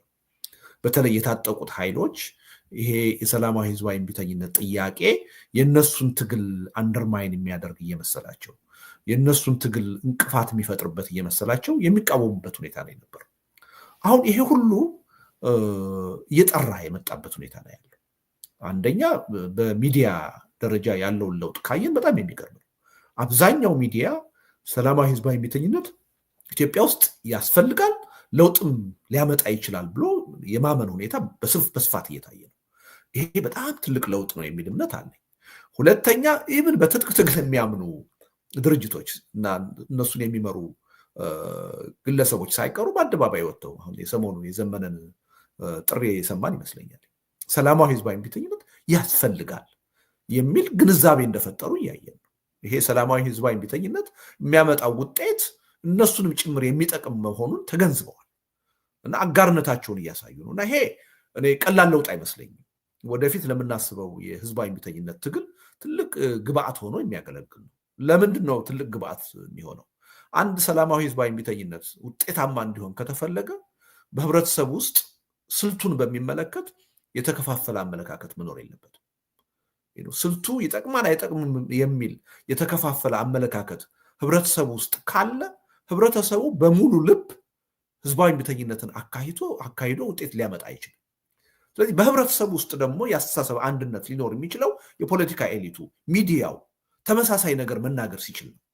ሁሉም በሰላማዊ ትግል ለውጥ ማምጣት ይቻላል የሚል አስተሳሰብ ማራመድ ሲችል ህብረተሰቡም ያን አስተሳሰብ የመቀበል እድሉ ሰፊ ይሆናል እና ትግሉን ውጤታማ የማድረግ እድሉ በዛው መጠን የተሻለ ይሆናል እና ይሄ በጣም ትልቅ ለውጥ እያየን ነው። ጥሪዎቹ በአጠቃላይ የሚያሳዩት ሁሉም በተናጠል ትግል የትም እንደማይደርስ፣ ይሄ ትግል ካልተባበረ በስተቀር ለውጤት እንደማይበቃ የተገነዘበበት ሁኔታ ነው ያለው። እኔ ይሄ በጣም ትልቁ ቅድመ ሁኔታ አስቀድሞ እየተሳካ እንደሆነ የሚያሳይ ነው። ወደ ተጨባጭ የሰላማዊ ህዝባዊ እምቢተኝነት እንቅስቃሴ ውስጥ ስንገባ ህዝቡ በሙሉ ልብ ሳይከፋፈል ይህን ትግል ደግፎ ሊቆም የሚያስችለው ቅድመ ሁኔታ እየተሳካ እንደሆነ እየተሟላ እንደሆነ የሚያሳይ አድርጌ ነው የምወስደው እና አንዱ ይሄ ነው እና አሁን ምንድነው በስልቱ እውነቱን ለመናገር መተባበር ላይ ይጠበቅ ይችላል። እንደው ብዙ ጊዜ በትጥቅ ትግል የሚያምንና በሰላማዊ ትግል የሚያምን የተለያየ ስልት ነው ያላቸው። አሁን ግን በትጥቅ ትግል የሚያምኑት ራሳቸው ሰላማዊ ትግሉን ደግፈው የቆሙበት ሁኔታ ነው እያየን ያለ ነው። በሰላማዊ ትግል የምናምነው ደግሞ በትጥቅ ትግል እንቅስቃሴ የሚያደርጉ ኃይሎች ለምን ጠበንጃ እንዳነሱ ኮዛቸውን ምክንያታቸውን የተረዳንበት ሁኔታ ነው። ተጠያቂነቱ የነሱ ሳይሆን ያገዛዙ መሆኑን የተገነዘብንበት ሁኔታ ነው ያለው። ይሄንም ለህዝባችን እየመሰከርን ያለንበት ሁኔታ ነው ያለው። ስለዚህ በአንድ ግንባር ውስጥ እንኳን ተሰልፈን መታገል ባንችል በስልታችን ልዩነት ምክንያት ቢያንስ በሽግግር ጥያቄ አብረን መስራት የሚያስችለን ሁኔታ እንዳለ እያየን ነው። የሽግግር ጥያቄ በስልት የተለያዩ የፖለቲካ ኃይሎች ሁሉንም የሚመለከት ነው። ፖስት አብይ ፖስት ብልጽግና ኢትዮጵያ እንዴት ነው ወዴት ነው የምትሄደው የሚለውን ጥያቄ በሚመለከት ሰላማዊ ትግል የሚያካሂዱት ወይ የትጥቅ ትግሉ የሚያካሂዱት በሞኖፖል የኔ ጥያቄ ነው ሊሉ አይችሉም። የጋራ አጀንዳችን። ስለዚህ ይሄ የሚያሳየው ምንድን ነው? በዚህ የሽግግር ጥያቄ የጋራ ግንዛቤ ፈጥረን የጋራ አጀንዳ ኖሮን ለመታገል የሚያስችል ሁኔታ ሁሉ እየተፈጠረ መሆኑን የሚያሳይ ነው እና ይሄ እንደ ትልቅ በጎ ጅምር እንደ አንድ ትልቅ ቅድመ ሁኔታ ስኬት ሊቆጠር የሚገባ ነው የሚል እምነት አለኝ። ግን ወደ ተግባር መሸጋገር አለበት። በሰላማዊ ትግል የሚያምኑ በተለይ አገር ውስጥ ያሉ በትብብር በተጨባጭ ትግሉን የመምራቱን ሚና መጨበጥ መቻል አለባቸው። ተጨባጭ የሆነ ትብብር ህብረት መፍጠር አለባቸው። በውጭ ሀገር የምንገኝ ሰላማዊ ትግሉን የምንደግፍ በትብብር መስራት አለበት። በትጥቅ ትግል ደግሞ የሚያምኑ ቢያንስ በሽግግር ጉዳይ ላይ ከኛም ጋር ጭምር መነጋገርና መተማመን መቻል አለባቸው። ምክንያቱም ሽግግሩ የጋራ ነው። በስልት ሰላማዊ ትግሉ ነው የትጥቅ ትግሉ ነው የሚባል ነገር የለም። አገሩ የጋራ ስለሆነ ህዝቡ የጋራ ስለሆነ ከአብይ አገዛዝ በኋላ ከብልጽግና አገዛዝ በኋላ የሚመጣውን ስርዓት በሚመለከት ሁላችንንም የሚመለከት ጉዳይ ነው። ስለዚህ የጋራ ንግግር ያስፈልጋል። ስለዚህ ሪሊ በጣም የበሰለ ሁኔታ እየተፈጠረ እንደሆነ ተስፋ ሰጪ የሆነ ሁኔታ እየተፈጠረ እንደሆነ እያየን ነው። ይሄ ግን በተጨባጭ በተግባር መጠንከር አለበት። ገና ነው፣ ጅምር ነው የሚል እምነት አለ። አንድ ይሄ ነው። ሁለተኛ አገዛዙ ምን ሊያደርግ ይችላል የሚለው ነገር በጣም ጥሩ ጥያቄ ነው፣ መሰረታዊ ጥያቄ ነው። ይሄን መገንዘብ አለብን። እኔ 3 ነገሮች ይታዩኛል። አንደኛ እንዲህ አይነቶቹን የሰላማዊ ህዝባዊ እምቢተኝነት እንቅስቃሴዎች በህገወጥ ድርጊት ይፈርጃቸዋል። ስለዚህ የሰላም ማስከበር ስራ ነው የምሰራው ብሎ ወደ አፈና መሄዱ አይቀርም እና ህገወጥ ናቸው ማለቱ አይቀርም። ግን ህዝባችን ማወቅ ያለበት አምባገነን መንግስት ባለበት አገር ህዝባዊ እምቢተኝነት ህጋዊ መብት ነው፣ ህገ መንግስታዊ መብት ነው፣ የተፈጥሮ መብት ነው። ማንም ህዝብ አንድ በስልጣን ላይ ያለ አገዛዝ በአግባቡ በህግ መሰረት የማያስተዳድረው ከሆነ መብቱ ነው ህዝባዊ እምቢተኝነት የማድረግ። ይሄ ደግሞ አይደለም በሌሎች ዓለም አቀፍ ህግጋትና በኢትዮጵያ ህገ መንግስት ራሱ ህጋዊነት ያለው የትግል ስልት ነው። ስለዚህ አንዱ ህዝቡ መገንዘብ ያለበት የኢትዮጵያ የጸጥታ ኃይሎችም መገንዘብ ያለባቸው ህዝቡ የሚያካሂደው የሰላማዊ እምቢተኝነት ትግል አገዛዙ እንደሚለው ህገወጥ ትግል አይደለም፣ ሰላማዊና ህጋዊ ትግል ነው። ህገ መንግስታዊ መብት ነው፣ ተፈጥሯዊ መብት ነው። ይሄን ጠንቅቆ ማወቅ አለበት ህብረተሰቡ። ስለዚህ አገዛዙ በጠመንጃ አንበርክኬ እገዛለሁ እያለ በጉልበት እገዛለሁ እያለ የህዝብን መብት ሳያከብር ህዝቡ ለመብቱ የሚያነሳውን ጥያቄ በህገወጥነት ሊፈርጅ አይችልም። የህዝብን የትግል እንቅስቃሴ በህገወጥነት ሊፈርጅ የሚችል በሰላም የሚገዛ በህግ አግባብ የሚገዛ ስርዓት ነው። ስለዚህ ይሄ መንግስት በምንም ተአምር ይሄን የትግል እንቅስቃሴ በህገወጥነት ሊፈርጅ የሚችል አይደለም። መፈረጁ ግን አይቀርም። ህብረተሰቡ ይሄን በደንብ መገንዘብ አለበት። መብቱ መሆኑን፣ ህገ መንግስታዊ መብቱ መሆኑን፣ ተፈጥሯዊ መብቱ መሆኑን፣ ዓለም አቀፍ ህግጋት የሚደግፉት መብቱ መሆኑን ማወቅ አለበት። አንዱ ይሄ። ሁለተኛ የውጭ አጀንዳ አድርጎ ማቅረቡ አይቀርም። የተላላኪዎች አጀንዳ፣ የባንዳዎች አጀንዳ፣ የባዳዎች አጀንዳ መቼስ የማይፈጥረው ቃል የለም ይህ አገዛዝ ብሎ ማቅረቡ አይቀርም። ኢትዮጵያውያን እውነቱን ለመናገር አሁን በዓለም ላይ ካለው ህዝብ በላይ ለትግል ለመነሳሳትና መስዋዕትነት ለመክፈል አገዛዝን ለመታገል ከማንም በላይ አጀንዳ አለ። የራሳችን አጀንዳ። ምንም የውጭ ተልዕኮ አያስፈልግም። ከበቂ በላይ የሆነ ሞልቶ እየፈሰሰ ያለ ግፍና በደል ኢትዮጵያ ውስጥ ተልዕኮ መቀበልም መበደርም አያስፈልግም። ስለዚህ እኛ የምንታገለው ወደፊትም መስዋዕትነት ለመክፈል የምንዘጋጀው ለራሳችን ጉዳይ፣ ለኢትዮጵያ ህዝብ ጉዳይ። ስለዚህ ይሄን ጉዳይ የባዕዳን ጉዳይ እንደሆነ የውጭ ኃይሎች ተልዕኮ እንደሆነ የሚያደርገው ፕሮፓጋንዳም እንደማይሰራ ህዝቡ ማሳየት አለበት። የኔ አጀንዳ ነው፣ ከበቂ በላይ ትግል እንዳደርግ መስዋዕትነት እንድከፍል የሚያስገድድ አጀንዳ ሰጥተኸኛል፣ እታገላለሁ የሚለውን ነገር በደንብ ማስጨበጥ ያስፈልጋል። እና አንዱ ፍረጃው ይሄ ነው። ሌላውና መሰረታዊው ግን ይሄ መንግስት በመቀጣጫ የሚያምን መንግስት ነው። ቴዲ እዚህ ቀደም አንተ ጋር ይሆን ሌላ ሰው ጋር ውይይት ሳደርግ መጥቀስ ነው ጠቅላይ ሚኒስትር አብይ አህመድ ጋር አንድ ውይይት ስናደርግ እኔና እሱ በተናጠል አንድ ጥያቄ በድንገት አንስቶልኝ ነበር። ያ ለውጥ ወዲያው መጣ እንደተባለ ሰሞን ስለነበረ ምንድነው ትልቅ ቻሌንጅ አሁን ይኖርብናል ብለህ የምታስበው አለኝ። አይ ይሄ በቄሮ በፋኖ የትግል እንቅስቃሴ ውስጥ የነበረ ወጣት ስራ ልንፈጥርለት ይገባል። ወደ ሰላማዊ ሂደት መግባት አለበት። ታግሎ ዝም ብሎ ወደ ቤቱ ከተመለሰ አስቸጋሪ ሁኔታ ይፈጠራል አልኩት። ኖ አለ። ወጣቱ ምንም ችግር የለውም 4-5ቱን ግንባሩን ብትለው 4-5 ዓመት ይቆዝማል ነው ያለ። ይሄ ሰውዬ በመቀጣጫ ያምናል። በአደባባይ ፓርላማ ላይ ወጥቶ በስልጣናችን የምትመጡ ከሆነ በኢህአፓ ዘመን ከሆነው በላይ በመቶ ሺዎች ያልቃሉ ብሎ በህዝብ ላይ የዛተ መሪ ነው ያለ። 10 ሰው ሲሞት 100 ሰው ዝም ይላል ብሏል ፓርላማ ላይ ነገራችን ላይ በመቀጣጫ የሚያምን። ስለዚህ ምናልባት ከ30 ዓመት በፊት ቲናሚን ስኩዌር ቻይና ያየነው አይነት ጭካኔ ሊያሳይ ይችላል ይሄ ሰውዬ። እስከዛ ድረስ አይምሯችንን ማዘጋጀት አለብን። በታንክ ሁሉ አደባባይ ወጥቶ በንጹሃን ወጣቶች ላይ ሊረማመድ ይችላል። ግን የኢትዮጵያ ህዝብ ማወቅ ያለበት ምንድን ነው? እንዲህ አይነት ጭካኔ ሊፈጽም ይችላል። እንዲህ አይነቱን ጭካኔ ግን አይደለም ለወራት አይደለም ለዓመታት ለቀናት ይዞ መቀጠል የሚችል አገዛዝ አይደለም። ማህበራዊ መሰረቱን ያጣ ምንም ያሰባሰበው አይዲዮሎጂ የሌለው በሀገርና በህዝቡ ጉዳይ ያልተሰባሰበ በስልጣን ጥቅምና በኢኮኖሚ ክፍፍል ብቻ ስልጣን የያዘ አካል ነው። እንዲህ አይነት አካል በህዝብ ላይ ጥይት እየተኮሰ ረጅም ዕድሜ መቆየት አይችልም። ረጅም ቀናት መቆየት አይችልም።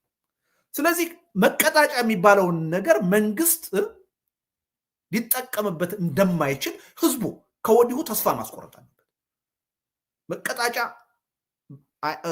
የመቀጣጫ ድርጊት በጀመርክ ቁጥር ትግላችን የበለጠ ይጠናከራል።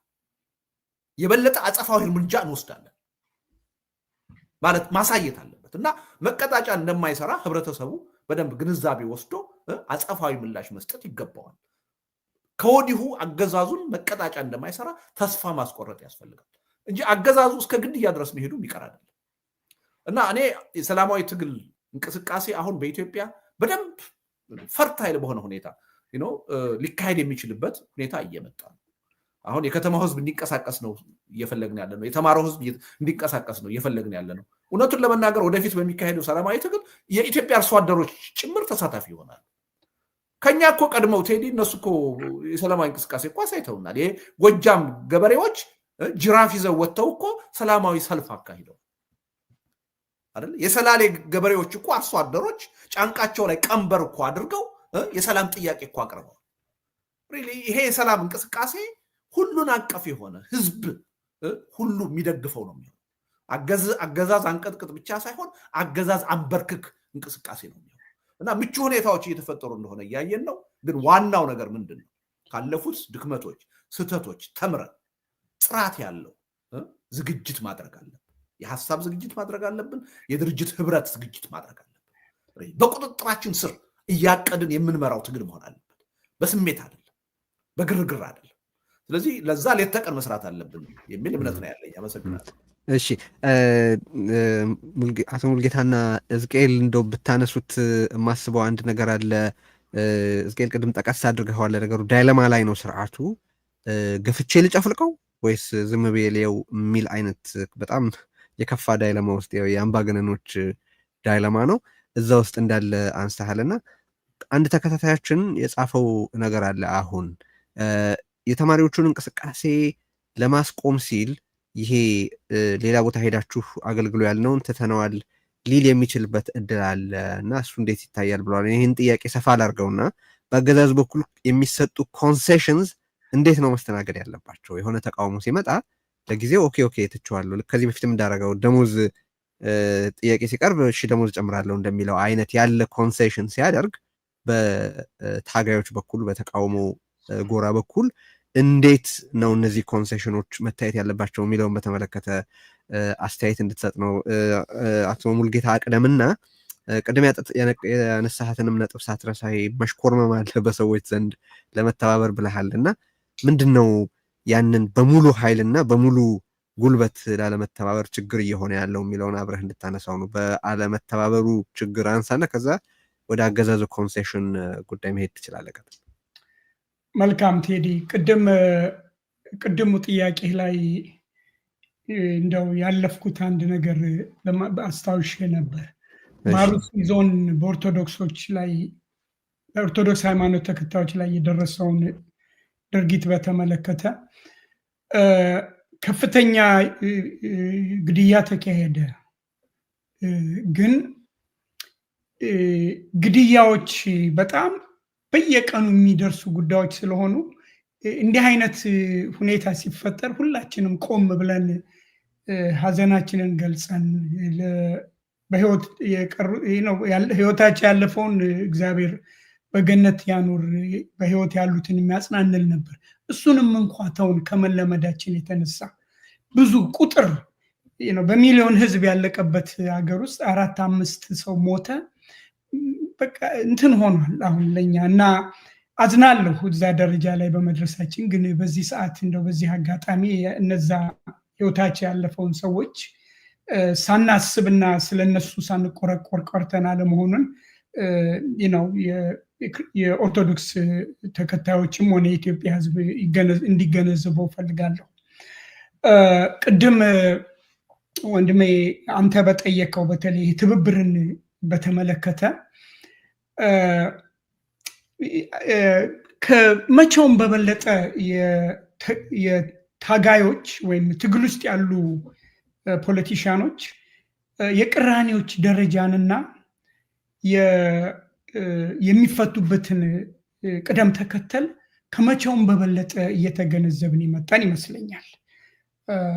ድሮ የፖለቲካ ቅራኔዎች ለምሳሌ የስልጣን፣ የግዛት አወቃቀር፣ የኢኮኖሚ ተጠቃሚነት እነዚህ በሀገራችን ህብረተሰቦች ውስጥ የውስጥ የቅራኔ ምንጮች ሆነው እርስ በርስ ሲያተራምሱን የነበሩ ናቸው። እነሱ ላይ ብዙ እናተኩር ነበር ድሮ። አሁን ለሁሉም ግልጽ የሆነው የህልውና በተለይ የህዝብና የሀገር ህልውና ከማንኛውም በላይ ቀዳሚ እንደሆነ የመገንዘብና የሀገሪቱና የህዝቡ የህልውና መጠበቅ እስከሌለ ድረስ የፖለቲካውንም ሆነ ትልልቅ የፖለቲካ ጥያቄዎች ብለን የምንላቸውን ለምሳሌ የራስን እድል በራስ የመወሰን የእሱ አይነት ጥያቄ እንኳ ያለው ድርጅት ያንን ፖለቲካ ተግባራዊ ሊሆን የሚችልበት ተጨባጭ ሁኔታ ሊያኖረው አይችልም። የኢትዮጵያ አንድነትና የህልውናዋ እስካልተጠበቀ። ለምሳሌ ብዙዎቻችን እናውቀዋለን። ኤርትራ ዛሬ ከኢትዮጵያ ተገንጥላ ሀገር የሆነችው ኢትዮጵያ ጠንካራና የፈቀደች ሀገር በመሆኗ ነው። ላለፉት 30 ዓመት የሶማሌላንድ ከሶማሊያ ተገንጥያለሁ ራሴን የምችል ነኝ ብላ አገር መሆን አልቻለችም። ምክንያቱም የሶማሊያ መንግስት ሊያውቅ ስላልፈቀደ። የኢትዮጵያ አንድነት፣ የኢትዮጵያ ጠንካራና ሆና መውጣት፣ እንደ ሀገር መቀጠል የፖለቲካ ችግሮቻችንን የመፍቻ ቅድመ ሁኔታ ነው። ስለዚህ ትልልቆቹ ብለን የምንላቸው ለምሳሌ የግዛት ወልቃይትን የምንበለው፣ አዲስ አበባን የምንበለው፣ ድሬዳዋን የምንበለው አንዳቸው የሚሆኑ የፖለቲካ ጥያቄዎች መፍትሄ ሊያገኙ አይችሉም የሀገር ህልውናና የህዝብ ህልውና እስካልተረጋገጠ። ስለዚህ የሀገራችን ህልውና የህዝቡ ህልውና መቅደም አለበት። ለዚህ ነው ሁሉም እየተገነዘበው መጥቷል። ዛሬ የአማራ ኃይሎችም የኦሮሞ ኃይሎችም የትግራይ ወንድሞችም ሁሉም ትብብር አንድ የጋራ ግንባር መፍጠርና ይህንን ስርዓት ማስወገድ አስፈላጊ እንደሆነ እየተገነዘበው መጥቷል። ይሄ ስርዓት እስካለ ድረስ ያንዳችንም የፖለቲካ ፍላጎት የፖለቲካ ፕሮግራም ተግባራዊ ሊሆን የሚችልበት አጋጣሚ አይኖርም። ስለዚህ መቅደም ያለበት ይህን ስርዓት ማስወገድ ነው። ይህን ስርዓት ለማስወገድ ደግሞ የጋራ የሆነ ግንባር መፈጠር አለበት። የጋራ ግንባሩ የሽግግር ሂደት ወይንም መንግስት የመመስረቻ ማዕቀፍ ማዘጋጀት አለበት። የሽግግር ሂደትን የሽግግር ፍትህን ሊያመጣ የሚችል ማዕቀፍ ማዘጋጀት አለበት።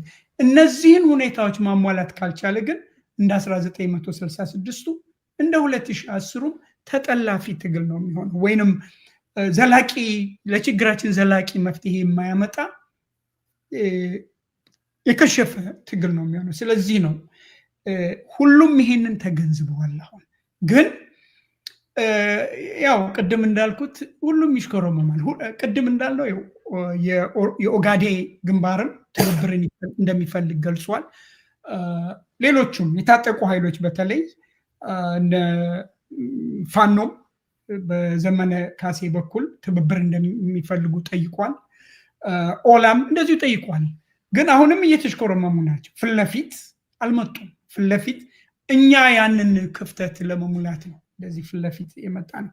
ተገናኙ፣ እናገናኛቸው፣ አንድ ላይ ሁኑና ይሄንን ስርዓት አስወግዱ የሚለው ፕላትፎርም ላይ የምንሰራው ለዚህ ነው። ቅድም ያልከው በተለይ አስተማሪዎችን ነው ተማሪዎች ጥያቄዎቻችሁን እቀበላለሁ አትሄዱም ብሎ ሊያቆመው ይችላል። አዎ፣ ግን ሀገራችንን ተጨባጭ ሁኔታ ማየት አለብን። የሀገራችን ተጨባጭ ሁኔታ ሀገሪቱ ኢኮኖሚካሊ ባተሙ ተቀዶ ሊወድቅ የደረሰ ነው። ኢንፍሌሽን ከፍተኛ ደረጃ ላይ ደርሷል። መንግስት ለሰራተኞች ደሞዝ መክፈል የማይችልበት ደረጃ ላይ ነው ያለው። ቅድም እንዳልኩህ አስተማሪዎች መቅጠር ቀርቶ ያሉትንም ሪቴን ማድረግ ወይንም ይዞ ማቆየት ስለማይችል ሊመጣ የሚችለውን ጭንቀት አስቦ ነው የሶስተኛ ዓመት ተማሪዎችን ወደ ውጭ እንዲሄዱ ሰምታችሁታል። ብርሃኑ ነጋ ከአንድ ሳምንት በፊት የአስተማሪዎች እጥረት ይኖራል ወደፊት፣ ያ ነው የቀደመው። የሶስት ዓመተኛ ተማሪዎች አስተማሪ ትሆናላችሁ የሚለው ሳይሆን የቀደመው ናሬቲቭ በኢትዮጵያ ውስጥ የአስተማሪዎች እጥረት ይኖራል የሚለውን እንዲነገር አደረጉ።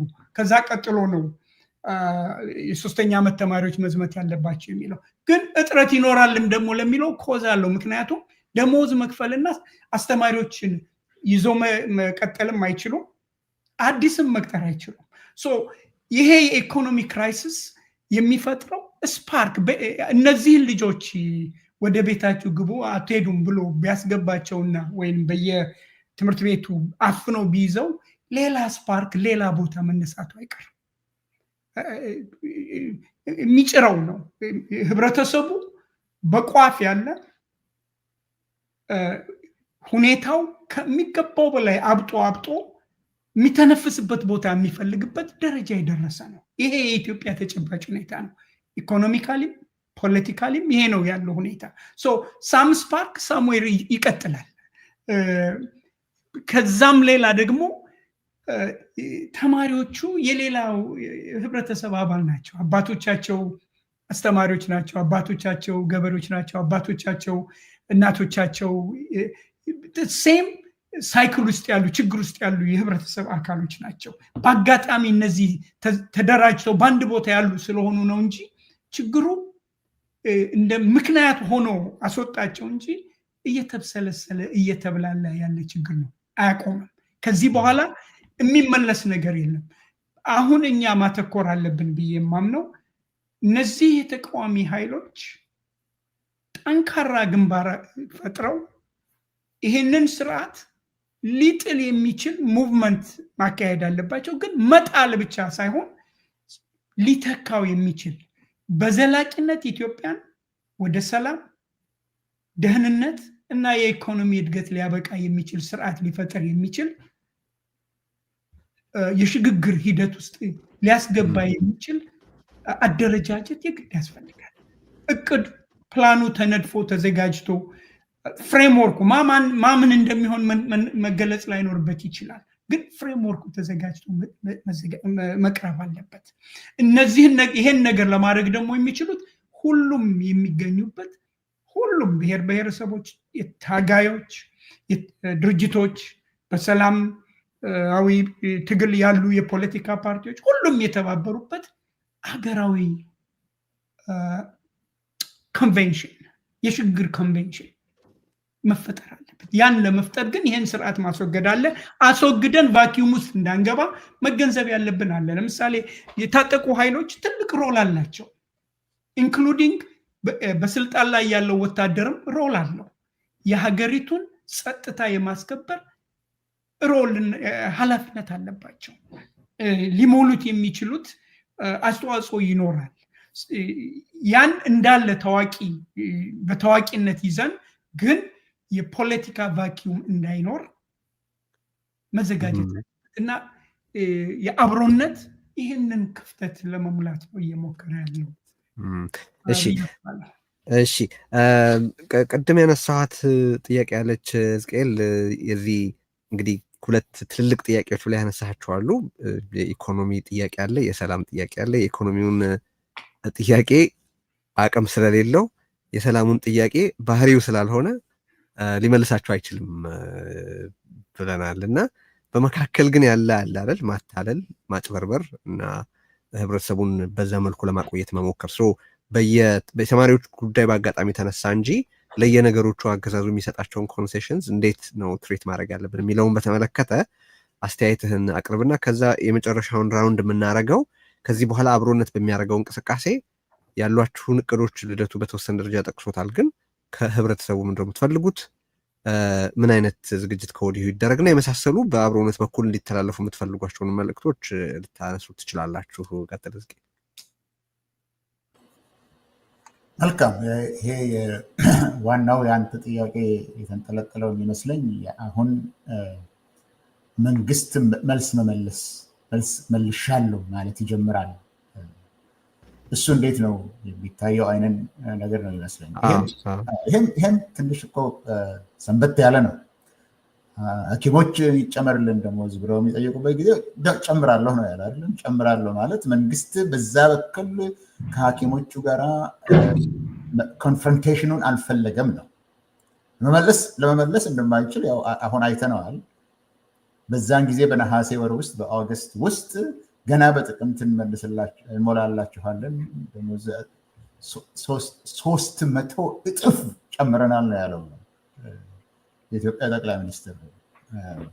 ማለት 300 እጥፍ 1500 የምታገኘው 300% እጥፍ ሲጨመርላት እንግዲህ የት እንደሚደርስ እናንተ ታውቃላችሁ። እንደሱ ነው ሲናገር የነበረው። እሱን አልቻለም፣ ለመመለስ አይችልም። ቢመልስም ያ ገንዘብ ምንም ነገር መግዛት ስለማይችል የኢኮኖሚ ችግሩን ለመፍታት አይችልም። አሁንም በአይኤምኤፍ ትዕዛዝ ስር የሚኖር የኢኮኖሚ ሉዓላዊነት የሌለው ወርቅ ከየቦታው እየሰረቀ ትግራይ እየሰረቀ፣ ከቤኒሻንጉል ጉሙዝ እየሰረቀ፣ ከደቡብ ኢትዮጵያ እየሰረቀ ወደ ዩኤኢ እያጓጓዘ በዛ የጦር መሳሪያ እየገዛ የሚኖር መንግስት መሰረታዊ የሆነው የህዝብን ፍላጎት ለማሟላት ይችላል ማለት አይቻልም። ስለማይችል ግን አንተ እንዳልከው በመካከል ነው ያለው። ስለማይችል በመካከል ነው ያለው ማስመሰል። ያው የሀገሪቱን ሚዲያ ሙሉ በሙሉ ተቆጣጥሮታል እና እንዲህ ያደርጋለሁ። ቅድምም ጠቅሼልሃለሁ። አንድ ጠቅላይ ሚኒስትር 4 ቀን ሙሉ እንዴት ሀገሪቷ ያደገች እንደሆነች ሲናገር የነበረው የማስመሰል ነገር ነው እንጂ ረሃብ ውስጥ ያለውን ሰውዬ አልተራብክም እኮ ስላላረስክ ነው የጓሮ አትክልት ምናምን እያለው ስላልገባህ ነው እንጂ ጠግባሃል እኮ። አዎ እና ስላልገባችሁ ነው እንጂ ኢትዮጵያ እኮ ተአምር ነው ሲልህ አሁን የከተማ ኮሪዶሩን አዲስ አበባ ከተማ የከተማ ኮሪዶሩን በዚህ ዓመት አናደርገውም ብለዋል። እሱም ኮንሴሽን ነው። እሱም ራሱ ይሄ ብልጭልጭ ነው፣ ምንም ዋጋ የለውም ብሎ ለተነሳበት ተቃውሞ መልስ ነው። ትተናል ለዚህ ዓመት እኮ ነው ያለችው የከተማው ከንቲባ። ይህንን አልቻልንም ነው። አሁንም ለተማሪዎቹ ያለው መልስ ለመመለስ መፈለጉ ያንን ቅድም ያልኩት የደለማ ጉዳይ አለ፣ የተንተባተበ ነው። ምን ላድርግ እያለ ነው። ሙሉ በሙሉ መለስ አይችልም። መጋፈጥ ደግሞ አይፈልግም። ለምን? ሌሎች ችግሮች ደግሞ አሉ። ቅድም ዲኬይ የመበስበስ የሚበሰብስ መንግስት ያልኩት ነገር አለ። እነዚህ ብዙ አይነት መለያዎች አሉት። ነገሩን ካየኸው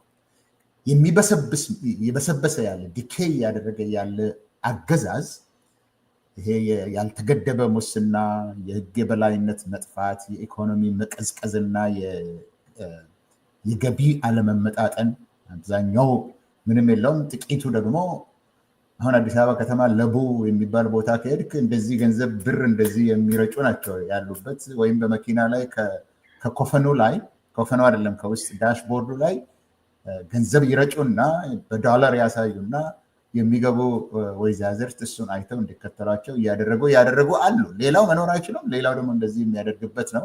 እነዚህ ሁሉ የዛ የዲኬይ ምልክቶች ናቸው። የህዝብ አመኔታ መጥፋት፣ መንግስትን አለማመኑ፣ የፖለቲካና የማህበራዊ ኑሮ መላሸቅ፣ ኮሂዥን ማጣት ማለት ነው።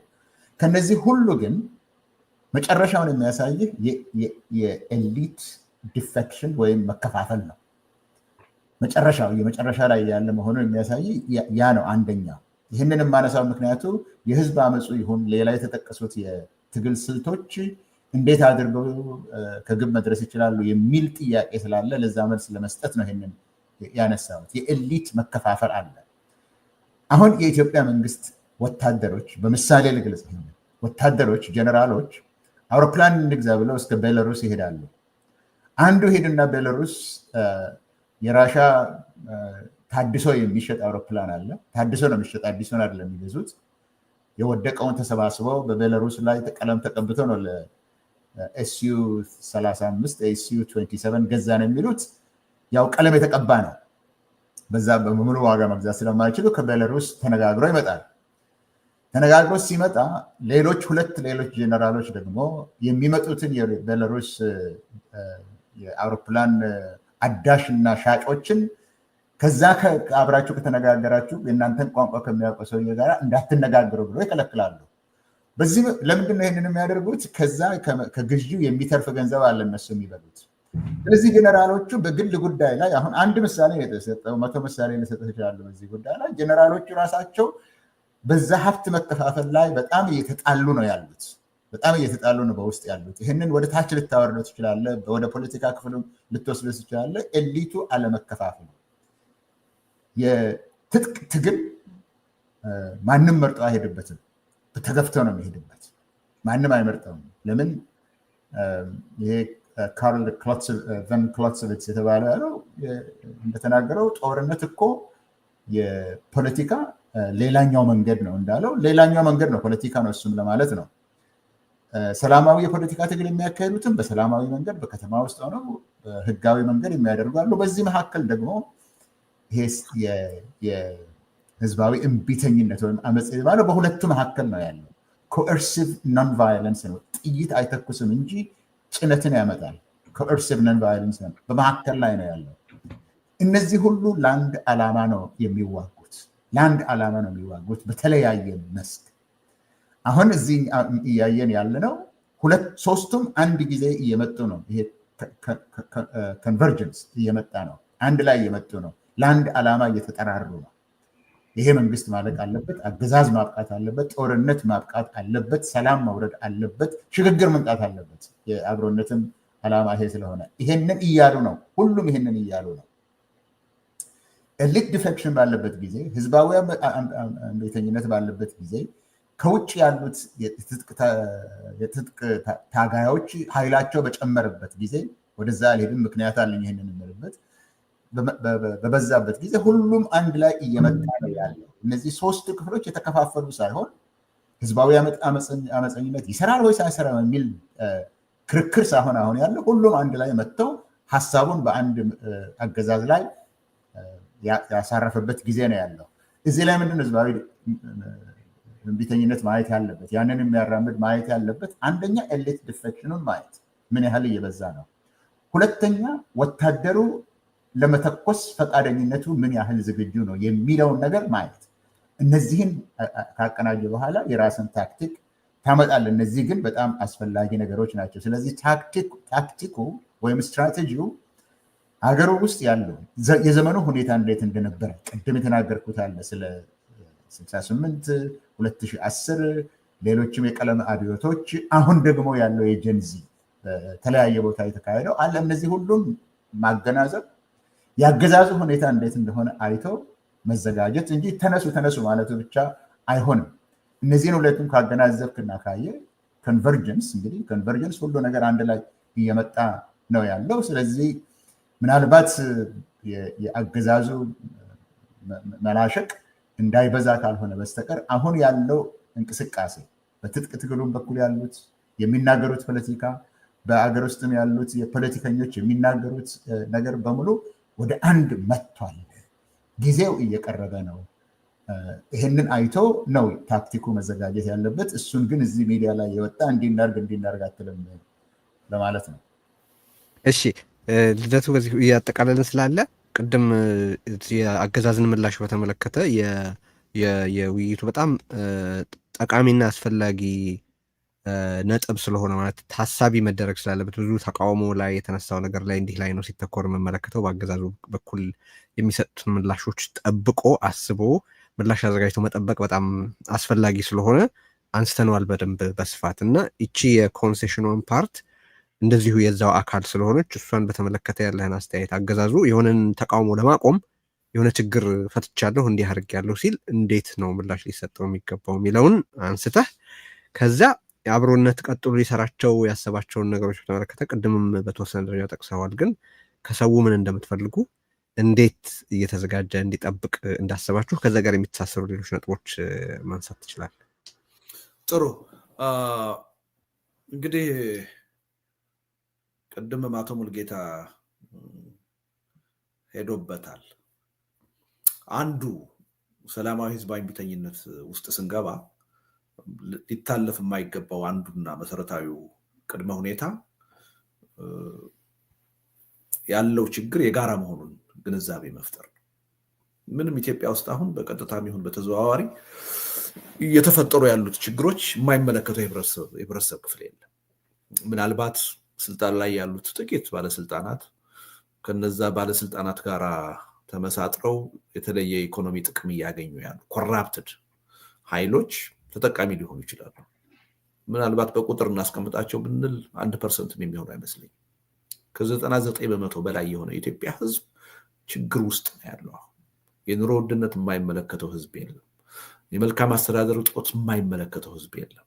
የሰላም እጦት የማይመለከተው ህዝብ የለም። የሀገርና የህዝብ የህልውና ጉዳይ የማይመለከተው ህዝብ የለም።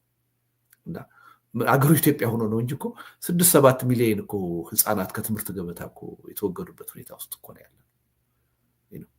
ከሚሊዮን በላይ የሆነ ህዝብ በጦርነት ጨፍጭፎ ያልበቃው ብሎ ሌላ 3 እና 4 የጦርነት ግንባር እየከፈተ ያለ አገዛዝ እኮ ነው በስልጣን ላይ ያለው። እንደው በህዝቡ አይደለም በአንድ ወረዳ ተመርጦ የፓርላማ አባል የሆነ ጠቅላይ ሚኒስትር ነው ይሄን ሁሉ እያደረገ ያለው። ይሄ ጠቅላይ ሚኒስትር አሁን አገሩ ኢትዮጵያ ሆኖ ነው እንጂ መገኘት የነበረበት እኮ እስር ቤት ውስጥ ነው።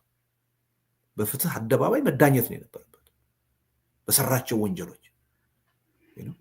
ከስልጣን መውረድ ነበረበት። ፓርላማው ሊያወርደው ይገባ ነበረ። የተቋማት ነፃነት ቢኖር ኖሮ ብልጽግና ፓርቲ በእውነት ድርጅት ቢሆን ኖሮ ሊያወርደው ይገባ ነበረ። ይሄን ሁሉ ወንጀል የሰራ መሪ ሆኖ መቀጠል አልነበረበት። እንደው ሌላው ቀርቶ የጸረ ሙስና ኮሚሽን አቃቤ ህግ መክሰስ ነበረበት እኮ። በቁጥር 1 አሁን ሊያስከስስ የሚችል በሙስና ወንጀል የሚፈጽመው ጠቅላይ ሚኒስትሩ ነው። ፓርላማው በማያውቀው በጀት የጨረታ ህግ በማይመለከተው አሰራር ነው ይሄ ሁሉ አብረቅራቂ ፕሮጀክት እየተሰራ ያለው። ተጠያቂነት የለም። ቁንጮ ኮራፕሽን አሁን እየተፈጸመ ያለው በቤተ መንግስቱ ሰዎች ነው፣ በጠቅላይ ሚኒስትሩ እና ኢትዮጵያ ሆኖ ነው እንዲህ አይነት አገዛዝ በስልጣን ላይ እየቀጠለው እና ይሄ ችግር ኢትዮጵያ ውስጥ አሁን አይመለከተኝም ሊል የሚችል ሰው የለም። ስለዚህ ምንድነው መሆን ያለበት? ይሄ በተናጠል የደሞዝ ጥያቄ የተለያዩ ጥያቄዎች እያነሳን በየአካባቢው ማድረጉ አይጠበቅም ሊባል አይችልም፣ አይገባም ሊባል አይችልም። ህብረተሰቡ ብሶቱ በተለያየ መልኩ በተለያየ መንገድ ሊገልጽ ይችላል። ግን ማወቅ ያለብን አገራዊ የሆነ ችግር ነው ያለብን።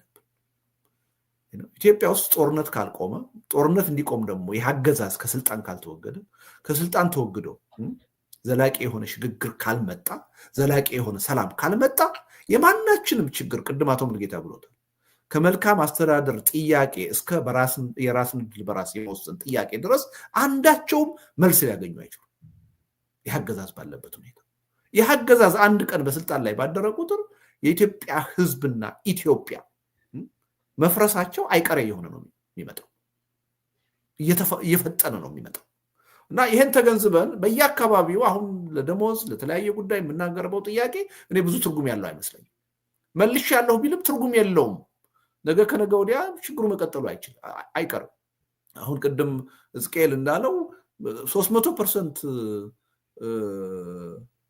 ደሞዝ ጭማሪ ቢያደርግ ከቁጠባ የመነጨ ጭማሪ አይደለም ከኢንቨስትመንት የመነጨ ጭማሪ አይደለም ገንዘብ በህገወጥ መንገድ ከባንክ ታትሞ ነው የሚሰጣቸው ስለዚህ ከተወሰኑ ወራት በኋላ ኢንፍሌሽኑ ከ300% በላይ ያድጋል የደሞዝ ጭማሪ ትርጉም የለሽ ነው ሁለተኛ በሚሊዮን እየጨፈጨፈ ያለ ህዝብ የማንንም ህዝብ መብት ሊያከብር አይችልም ስለዚህ ከዚህ በኋላ አክብር ያለው ጥያቄ መልሽ ያለው ብሎ የሚታመን መንግስት አይደለም ይሄ መንግስት በምንም ተአምር ይሄ መንግስት በስልጣን ላይ መቀጠል የለበትም ይሄ መንግስት በስልጣን ላይ እስከቀጠለ ድረስ ከአንድ ቀውስ ወደ ሌላ ቀውስ እንሸጋገራለን እንጂ የሚፈታ ችግር የለም ስለዚህ በየአካባቢው ይዘናቸው የምንወጣ የፖለቲካ አጀንዳዎች ጥያቄዎች ተመሳሳይ መሆን አለባቸው አሁን ቅድም የተጠቀሱት አብሮነት አሁን እያቀነቀናቸው ያሉ ጦርነት ይቆም የግፍ አገዛዝ ይወገድ ሽግግር ይምጣ ሰላም ይስፈን ይሄ የሁላችንም አክሮስ በአገር ደረጃ በህዝብ ደረጃ መያዝ ያለበት አጀንዳ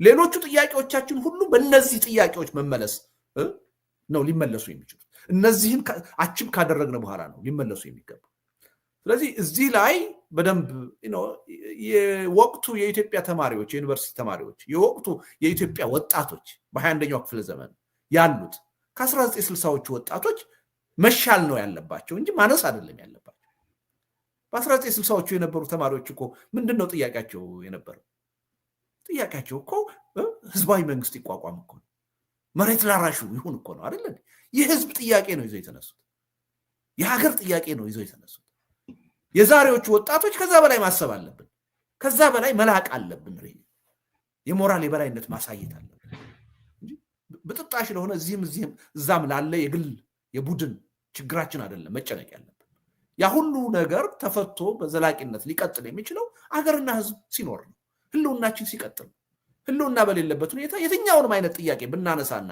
መንግስት መልሻለሁ ቢል ምንም ፋይዳ የለም ይሄ መንግስት በዘላቂነት የሚመልሰው ጥያቄ የለም እሱ ላይ መሰመር አለበት እኔ እሱ ላይ መተማመን ያለብን ይመስለኛል ሌላው የአብሮነት አሁን ያቀዳቸው ሁለት ትዕይንተ ህዝቦች ወሳኝ ናቸው ዝም ብለን አይደለም ያቀርናቸው በደንብ አስበንባቸው ይሄ በኢንተርኔት የምናደርገው የተቃውሞ ትዕይንተ ህዝብ ታስታውሳለህ ቴዲ 100,000 ሰው ላይቭ እንዲከታተለው በታሪክ ለመጀመሪያ ጊዜ እናደርጋለን ብለን 1 ሚሊዮን ሰው አካባቢ ነው ኦልሞስት ማሳካት የቻለ አሁን በብዙ ሚሊዮኖች እንዲሳተፍበት ነው የምናደርገው የህብረተሰቡን ስሜት አንድነት ብሶቱ የደረጃ ላይ እንደደረሰ የማሳያ መድረክ ነው የምናደርገው ዋሽንግተንና ለንደን ያሰብነው እንትን ዝም ብሎ አይደለም ተቃዋሚው ጎራ ምን ያህል በህብረት በትብብር አብሮ ለመስራት እንደፈለገ ህዝቡ ይህ አገዛዝ ምን ያህል እንደበቃው ከዚህ በኋላ የብሔር ልዩነት አጥር እንደማይሆንበት የሃይማኖት ልዩነት አጥር እንደማይሆንበት ሪዮት ዓለም የፖለቲካ አጀንዳ እንቅፋት እንደማይሆንበት የሚያሳይበት መድረክ እንዲሆን ነው የምፈልገው ሆ ብሎ ግልብጥ ብሎ ያለ ልዩነት የሚወጣበት መድረክ እንዲሆን ይሄን ስናደርግ ምንድነው የምናደርገው አገር ውስጥ ያለው በሰላማዊ ህዝባዊ እምቢተኝነት ቀጥታ የሚሳተፈው ህዝብ ሞራሉ ይገነባል ስነ ልቦናው ይገነባል ይተማመናል ተቃዋሚዎች በዚህ ደረጃ ከተባበሩ እንዲህ አይነት ነገር ማድረግ ከቻሉ ማቹር አድርጓል ይሄን መንግስት ጥለን የተሻለ ነገር እናመጣለን የሚል በራስ መተማመን እንፈጥራለን ስለዚህ እነዚህ መድረኮች በጣም ወሳኝ ናቸው በአጭር ጊዜ ግብረ ኃይል አቋቁመን ለህዝቡ እናሳውቃለን የጊዜ ማዕቀፍ ማስቀመጥ ይቻላል ወይ ልልህ ነበረ ለምሳሌ የጊዜ ማዕቀፍ ማስቀመጥ ይቻላል የኦንላይን የኢንተርኔት ላይ የበይነመረብ ትዕይንቱንም ሆነ በአካል ተገናኝቶ የሚደረገውን ሰልፍ በተመለከተ ምንድነው አብሮነት ያደረገው ተነጋግረንበት ነበር ጊዜዎቹን ምናምን ወስነን ከገባን ጥሩ አይሆንም። ምክንያቱም የጋራ ግብረ ኃይል ልናቋቁም ነው። ስለዚህ እንዲህ አይነቶቹንም ነገሮች የመወሰን መብቱን የጋራ ግብረ ኃይሉ ብናደርገው ይሻላል ብለን አልወሰንም። ግን ግምትህን ንገረኝ ብትል ልነግርህ እችላለሁ። ለምሳሌ ወደዚህ ስብሰባ ከመምጣታችን በፊት አሁን ግብረ ኃይሉን በማቋቋም ዙሪያ ከሌሎች ስብስቦች ጋር እየተነጋገርን ነበር። ስለዚህ ይሄን ስብስብ በአጭር ጊዜ በሳምንት ጊዜ ውስጥ ልንፈጥረው እንችላለን የሚል ግምት አለ። እሱን ከፈጠርን የኢንተርኔት የትዕይንተ ህዝቡ ልምዱም አለን። በ15 በ20 ቀን እኮ ግብረ ኃይሉ ከተቋቋመ በኋላ ልናካሄደው እንችላለን። ያን ባደረግን ማግስት ደግሞ የምንሸጋገረው መሬት ላይ ወደሚካሄደው ሰላማዊ ሰልፍ ነው ማለት ነው። ያ ትልቅ የሆነ እመርታ ይፈጥራል። ትልቅ የሆነ ተነሳሽነት ይፈጥራል። ብዙ መልእክቶችን ለኢትዮጵያም ህዝብ፣ ለኢትዮጵያም መንግስት፣ ለዓለም አቀፉም ህብረተሰብ እንዲያስተላልፍ አድርገን ነው የምናካሄድ እና ይሄን ህብረተሰቡ ትኩረት ሰጥቶ ሚዲያው ትኩረት ሰጥቶ ሊከታተለው ይገባል። ሁሉም እገዛውን ሊያደርግበት ይገባል የሚል እምነት አለ እና ሪሊ የምንሰጣቸውን መግለጫዎች በየጊዜው ህብረተሰቡ ሊከታተል ይገባል። ትብብር ሊያደርግ ይገባል። ከወዲሁ የስነ ልቦና ዝግጅት ሊያደርግ ይገባል እና እያንዳንዷ ነገሮች አሁን የምንሰራቸው ስራዎች ዞሮ ዞሮ በድምር ውጤቱ አገዛዝ አንበርክክ የሆነ ህዝባዊ እምቢተኝነት ኢትዮጵያ ውስጥ ለማቀጣጠል ለማካሄድ ሳያሸንፍ የማይቆም በእርግጠኝነት እሱን ለማካሄድ የሚያስችሉ ቅድመ ሁኔታዎችን ነው እየሰራን ያለን። ህብረተሰቡ ይሄን አውቆ ሁለንተናዊ ድጋፍ ማድረግ አለበት።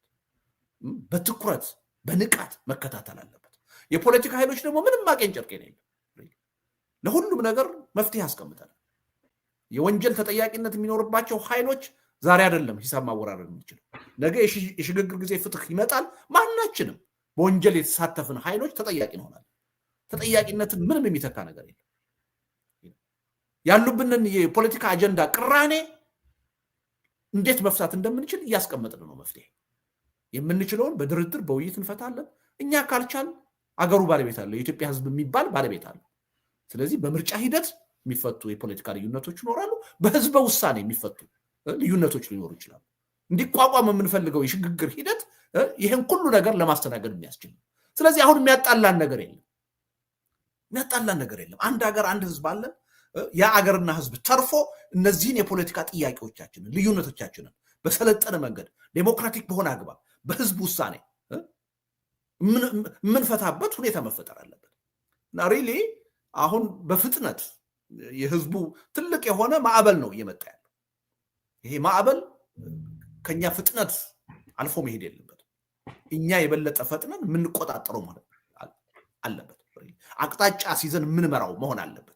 እንደ ፖለቲካ ኃይልም እኛ ካለፉት የፖለቲካ ኃይሎች የተሻለንን ማለት ካለብን ሪሊ ይሄን ትግል በእቅድ መምራት አለብን። በስሜት አይደለም፣ በተጠና ሁኔታ መምራት አለብን።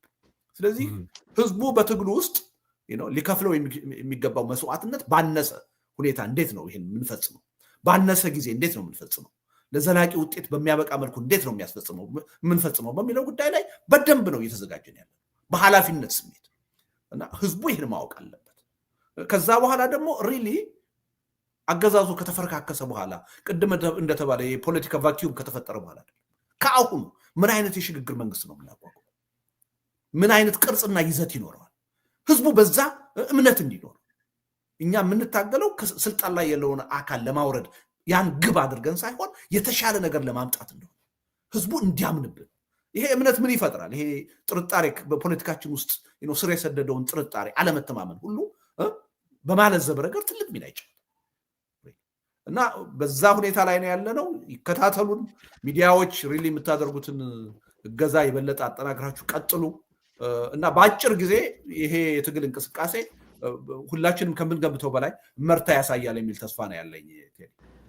እሺ፣ በጣም አመሰግናለሁ ሁላችሁንም። ምናልባት የቀረ አብሮነትን በተመለከተ ያለ ማሳሰቢያ ካለ አቶ ሙሉጌታ 1-2 ደቂቃ ልሰጥህ እችላለሁ። በአጭሩ ልታቀርብልን የምትችለው ነገር ካለ ማለት ነው። በጉዳዮቹን አንስተናቸዋል፣ መልእክቶቹ ተላልፈዋል። ግን እስካሁን በተነሱት ውስጥ አብሮነትን በተመለከተ ያልተነሳ ነገር ካለ አንድ እድል ስጥ።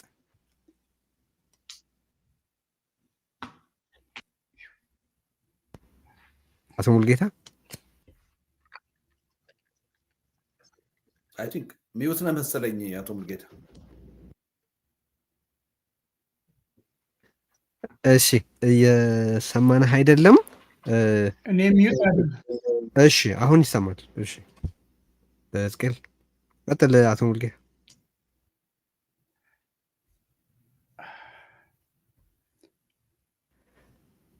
እሺ አሁን ተሰምቶ ነበር ግን መልሰን እየሰማነህ አይደለም። ሌሎቻችሁ ምናልባት ሕዝቅኤል ያልተነሳ የምትለው ነገር ካለ እድሉን እንድትጠቀም ያክል በአብሮነት በኩል ህብረተሰቡ እንዲያውቅ የምትፈልጉት ነገር ካለ እሱን ማንሳት ትችላል።